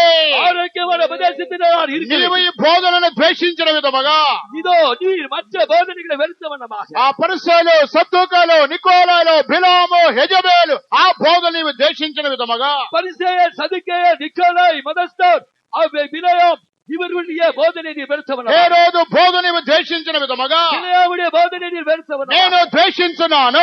நானும் வெறுக்கிறேன். ఈ యొక్క బోధలతో నేను యుద్ధం చేస్తున్నాను. இந்த போதனைக்கு விரோதமாக நான் யுத்தம் అపోస్తల செய்கிறேன். బోధలోనే నిలబడాలి. அப்போஸ்தல உபதேசத்திலே நான் நிற்க నాకు வேண்டும். కావలసిన కృప ఇవ్వండి. அதற்கேற்ற கிருபை எனக்கு నాకు కావలసిన అభిషేకం ఇవ్వండి. ఒక్క నిమిషం దేవునికి సమర్పించుకోండి. ఒక్క నిమిషం సమర్పించుకోనండి. ఒక్క నిమిషం మీరు యుద్ధం చేయండి. ఏ బోధ మనలోనికి ప్రవేశించకూడదు. దురుపదేశము ప్రవేశించకూడదు. ఇక బోధలతో ఒక యుద్ధము పోరాటం ఈ లోకములో ఉన్నది. అనేక మంది ఈ బోధనలో చిక్కుకొని ఉన్నారు. ప్రభు కనికరము ద్వారా దేవుడు మనల్ని విడుదల చేశాడు. అపోస్తల బోధలోనికి దేవుడు మనల్ని నడిపించాడు. ఈ బోధలో మనం నిలబడాలి. మన యేసు రాబోతున్నాడు. యేసు త్వరగా రాబోతున్నాడు. అంతవరకు మనం నిలబడాలి. మనకొక కృప కావాలి. మనకొక అభిషేకం కావాలి. ఒక్కొక్కరు సమర్పించుకోనండి. ఒక్కొక్కరు సమర్పించుకోనండి. దయచేసి మౌనముగా ఉండవద్దు. ఎవరు మౌనంగా ఉండవద్దు. దేవుని ఆత్మతో పరిసర బోధన వెలగొట్టండి. దేవుని ఆత్మతో సద్దుకల బోధన వెలగొట్టండి. దేవుని ఆత్మతో నికోలల బోధన వెలగొట్టండి. దేవుని ఆత్మతో బిలాము బోధన వెలగొట్టండి. దేవుని ఆత్మతో హెజబేలు బోధన వెలగొట్టండి. దేవుని ఆత్మతో హెరోదిల బోధన వెలగొట్టండి. ఒక్క నిమిషం ఎవరు మౌనంగా ఉండవద్దు. ఎవరు మౌనంగా ఉండవద్దు. దేవుని అభిషేకాన్ని సమర్పించుకోనండి. ఇప్పుడే దేవుని ఆత్మ మన మధ్య క్రీచేస్తున్నది. ఆత్మతో దురాత్మ శక్తులను ఎదిరించండి. ఆత్మతో దురుపదేశాన్ని ఎదిరించండి. ఆత్మతో సమస్త బోధనను ఎదిరించండి. హల్లెలూయా, హల్లెలూయా, హల్లెలూయా, హల్లెలూయా, హల్లెలూయా. స్తోత్రం, స్తోత్రం, స్తోత్రం, స్తోత్రం. ఇంకా కొంతమంది మౌనంగా ఉంటున్నారు. ఎవరు మౌనంగా ఉండవద్దు. దయచేసి ఎవరు మౌనంగా ఉండవద్దు.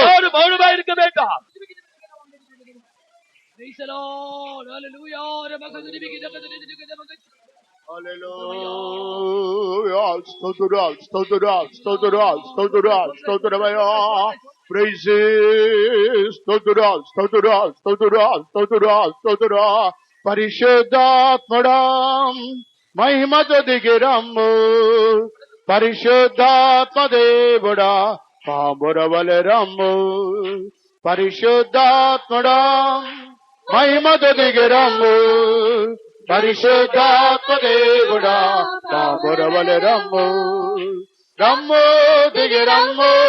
ప్రేమతో దిగిరమ్ము. ప్రభువా దిగిరమ్ము. శక్తితో క్రీచేమో. రమ్ము దిగిరమ్ము. ప్రేమతో దిగిరమ్ము. ప్రభువా దిగిరమ్ము. శక్తితో క్రీచేమో. పరిశుద్ధాత్మడా మహిమతో దిగిరమ్ము. అందరూ బాగుంది. పరిశుద్ధాత్మ దేవుడా పావురముల రమ్ము. పరిశుద్ధాత్మడా మహిమతో దిగిరమ్ము. పరిశుద్ధాత్మ దేవుడా పావురముల రమ్ము. ప్రేమతో దిగిరమ్ము. ప్రభువా దిగిరమ్ము. శక్తితో క్రీచేమో. ప్రభువా దిగిరమ్ము.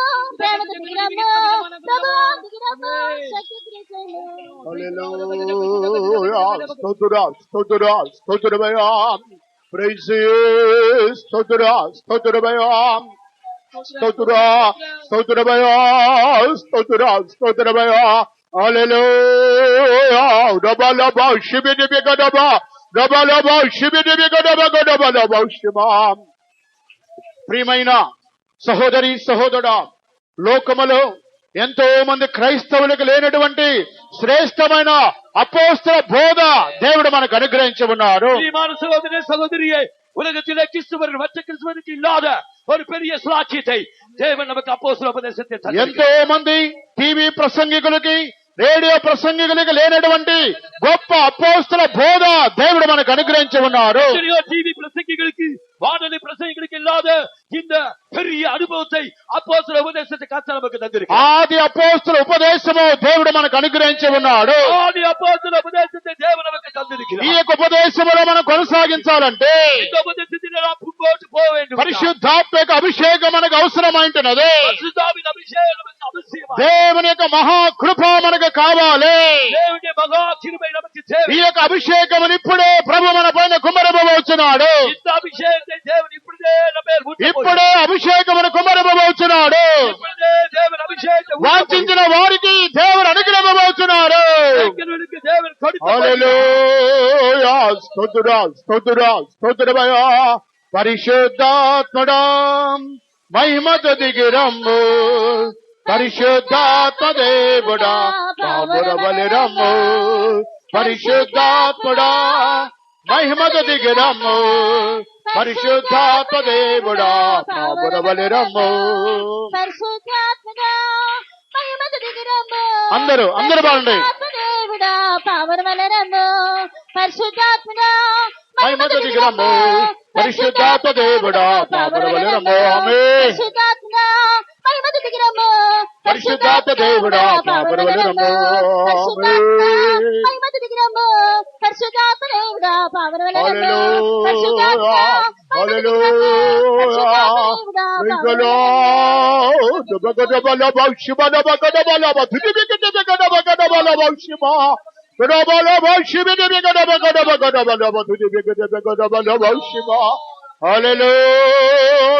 స్తోత్రుడా స్తోత్రుడా స్తోత్రుడా స్తోత్రుడా హల్లెలూయా. ప్రభు మన కూటాన్ని ఆస్వాదించిన దయ కొరకై స్తోత్రించదము. స్తోత్రుడా స్తోత్రుడా స్తోత్రుడా తీసుకొచ్చిన జనులందరి కొరకై స్తోత్రించదము. మన పాటలను ఆస్వాదించిన దయ కొరకై స్తోత్రించదము. ఆత్మలో బలపరిచిన దయ కొరకై స్తోత్రించదము. సాక్ష్యము ద్వారా దేవుడు తనకు నామమును మహింపరిచిన దయ కొరకై స్తోత్రించదము. దేవుడు పరలోకములో మాట్లాడిన వాక్కులు కొరకై స్తోత్రించదము. ఈ అంత్య దినములలో దేవుని యొక్క రాకడక ముందు భూమి మీద జరగబోయే పలు సంభవములను గురించి ఈ దినాలలో దేవుడు మనతో మాట్లాడుతున్న గొప్ప ధన్యత కొరకై స్తోత్రించదము. స్తోత్రుడా స్తోత్రుడా. ఈ దినాలలో యుద్ధములను గురించి దేవుడు మనతో మాట్లాడినారు కనుక స్తోత్రించదము. స్తోత్రుడా స్తోత్రుడా. ఈ దినాలలో లోకములో పలు విధమైనటువంటి దురుపదేశములు బోధల చేత మనుషులు కట్టబడి ఉన్నారు. మనకైతే ఇది ఒక యుద్ధము. అపోస్తుల బోధలో మనం నిలిచి ఉండాలని దేవుడు మనతో మాట్లాడిన ఈ యొక్క యుద్ధము కొరకై స్తోత్రించదము. స్తోత్రం స్తోత్రుడా. మనము నేర్చుకొనిన వినిన విధముగా ఈ యొక్క 6 బోధల నుండి ఒక్కొక్కని విడుదల చేయనట్లుగా స్తోత్రించదము. తండ్రి కుమార పరిశుద్ధాత్మ దేవుని కొరకై స్తోత్రించదము. ప్రార్థించే పరిశుద్ధమైన మా దేవా ఈ మంచి సమయం స్తోత్రం తండ్రి. గడిచిన వారం మమ్మల్ని కంటి పాపాలి కాచి కాపాడి వికృపలు భద్రపరిచి మరి యొక్క పునరుద్ధారణ మా జీవితం దయ కొరకే స్తోత్రం. ఉదయకాల విసంధానం చేరిన ఆత్మతో సత్యంతో సేవించడం మాకు గొప్ప ధన్యత కొరకే స్తోత్రం తండ్రి. మా ఆరాధన ఇద్దరికి భావించిన దయ కొరకే స్తోత్రం. పాటలని మీరు దీవించదని స్తోత్రం. ఇచ్చిన సాక్ష్యం కొరకే స్తోత్రం. మీరు మాతో పలుకుచిన మీ వాక్యం కొరకు స్తోత్రం ప్రభా స్వామి. ఈ దినముల సంఘముల కార్యములన్నీ మీరు తేటగా మాకు చెబుతున్నారు కనుక స్వామి స్తోత్రం. ఆయన ఈ మాటలు విని విడిచిపెట్టకుండా దాని ప్రకారం మా యొక్క జీవితాన్ని పరిశీలించుకొని శుద్ధీకరించుకుని కృప తెచ్చండి స్వామి స్తోత్రం. పాపంలో శాపంలో నశించిపోయి మమ్మల్ని వెతికి రక్షించి ప్రభావ ఈ తిన్నని మార్గం మనం నడిపించిన దయ కొరకు నీకు స్తోత్రం చెల్లిస్తున్నాం తండ్రి. నీకు స్తోత్రం. ఎంతమందికో ఈ ధన్యత లేదు ప్రభావ. మీరు మాకు ఇచ్చిన గొప్ప ధన్యత కొరకు స్తోత్రం తండ్రి ప్రభావ. మమ్మల్ని పిలిచిన పిలుపుని ఉద్దేశం గ్రహించుకుని ప్రభావ అపోస్తల బోధ నిలకడగా ఉంటే మాకు ఇచ్చిన కృప కొరకు స్తోత్రం. ఇది చాలా ప్రభావ స్వామి. పరిశుద్ధులకు ఒకసారి అప్పగిపడిన బోధ నిమిత్తం వైరాగ్యం కలిగి పోరాటం మాకు అందరూ కృప ఇచ్చండి స్వామి. నీకు స్తోత్రం తండ్రి ప్రభావ. ఈ అంత్య దినములు అనేక దురుపదేశం వినిచున్నాం తండ్రి స్తోత్రం. వాటి వైపు చెవి ఒక్కకుండా ప్రభావ స్వామినైనా అపోస్తలకు ఇచ్చే బోధలు నిలకడగా ఉండటం స్వామి. అందులో ప్రభావ వేరు బారి జీవించే కృప మాకు అందరికి దయచండి స్వామి. నీకు స్తోత్రానికి స్తోత్రం తండ్రి. వచ్చిన బిడ్డల కొరకు స్తోత్రం. తమ జీవితం నీ వాక్య వెలుగులో శుద్ధీకరించుకొని పరిశుద్ధపరచుకొని నీకు ఇష్టలేని స్వభావం అంటే విడుదల పొంది నీకు ఇష్టలేని బోధాన్ని విసర్జించే కృప దయచండి స్వామి. నీకు స్తోత్రం తండ్రి ప్రభావ. మాకు అప్పగించిన బోధ నిమిత్త వైరాగ్యంగాను పోరాడుతూ ప్రభావ స్వామి అందులో ముందు కొనసాగి కృప మాకు దయచండి స్వామి. నీకు స్తోత్రం తండ్రి ప్రభావ. అంత్య దినములు ప్రభావ అనేక దుష్ట శక్తులు ప్రభావ అనేక దురాత్మ సమూహములు జనులు పోరాడుచుండగా జనులు మోసగిస్తుండగా ఈ దినముల ప్రభావ మోసపోకుండా స్వామి మెలుగు కలిగి జీవించి కృప దయచండి స్వామి. నీకు స్తోత్రం. సండే స్కూల్ సేవను ఆశ్రయించి సాయంకాలం కూడా మీరు ఆశ్రయించి ఇంకా సేవ అంతా మీరు అవకాశం తండ్రి స్తోత్రం. మా గ్రౌండ్ స్థలం విశాలపరిచిన ఆయన తండ్రి అన్ని ఆటంకం తొలగించండి స్వామి స్తోత్రం. సేవని మీద అభివృద్ధి చేయండి స్తోత్రం. మా బిడ్డలందరినీ కృపలో కాచి కాపాడి భద్రపరచము. సంవత్సరం చివరిలో చదివి ఉంచినా కనుక ప్రభావ ఇంకా నూతన పరచము. ఆదిలోని విశ్వాసము ప్రేమ వైరాగ్యం మళ్ళీ దయచేయండి స్వామి స్తోత్రం తండ్రి ప్రభావ. ఒక్కొక్కరు ప్రభావ నూతన పరచడానికి పరిశుద్ధపరచండి స్వామి స్తోత్రం. ఇంకొన్ని మీ కొరకు ఆసక్తి వైరాగ్యం జీవించే కృప మరి అందరికీ దయచేయండి స్వామిని స్తోత్రం తండ్రి. భయముతో భక్తితో వణుకుతో జీవించి మాకు ఇవ్వబడే బోధనతో పోరాడి నిత్య మహిమలు కనబడి మాకు అందరికి సాయం చేయమని యేసు ప్రభు నామములో వేడుకొంచున్నాము తండ్రి. ఆమేన్. స్తోత్రించెదము. స్తోత్రం స్తోత్రం స్తోత్రం స్తోత్రం స్తోత్రం స్తోత్రం స్తోత్రం. మన ప్రభు అయిన యేసుక్రీస్తు కృపయు తండ్రి అయిన దేవుని యొక్క ప్రేమయు పరిశుద్ధాత్మిక సహవాసము ఇప్పుడు ఎల్లప్పుడు ప్రభు రాకడ వరకే మనందరికి తోడైనరుగాక. ఆమేన్. హల్లెలూయా హల్లెలూయా హల్లెలూయా. అందరికీ స్తోత్రం.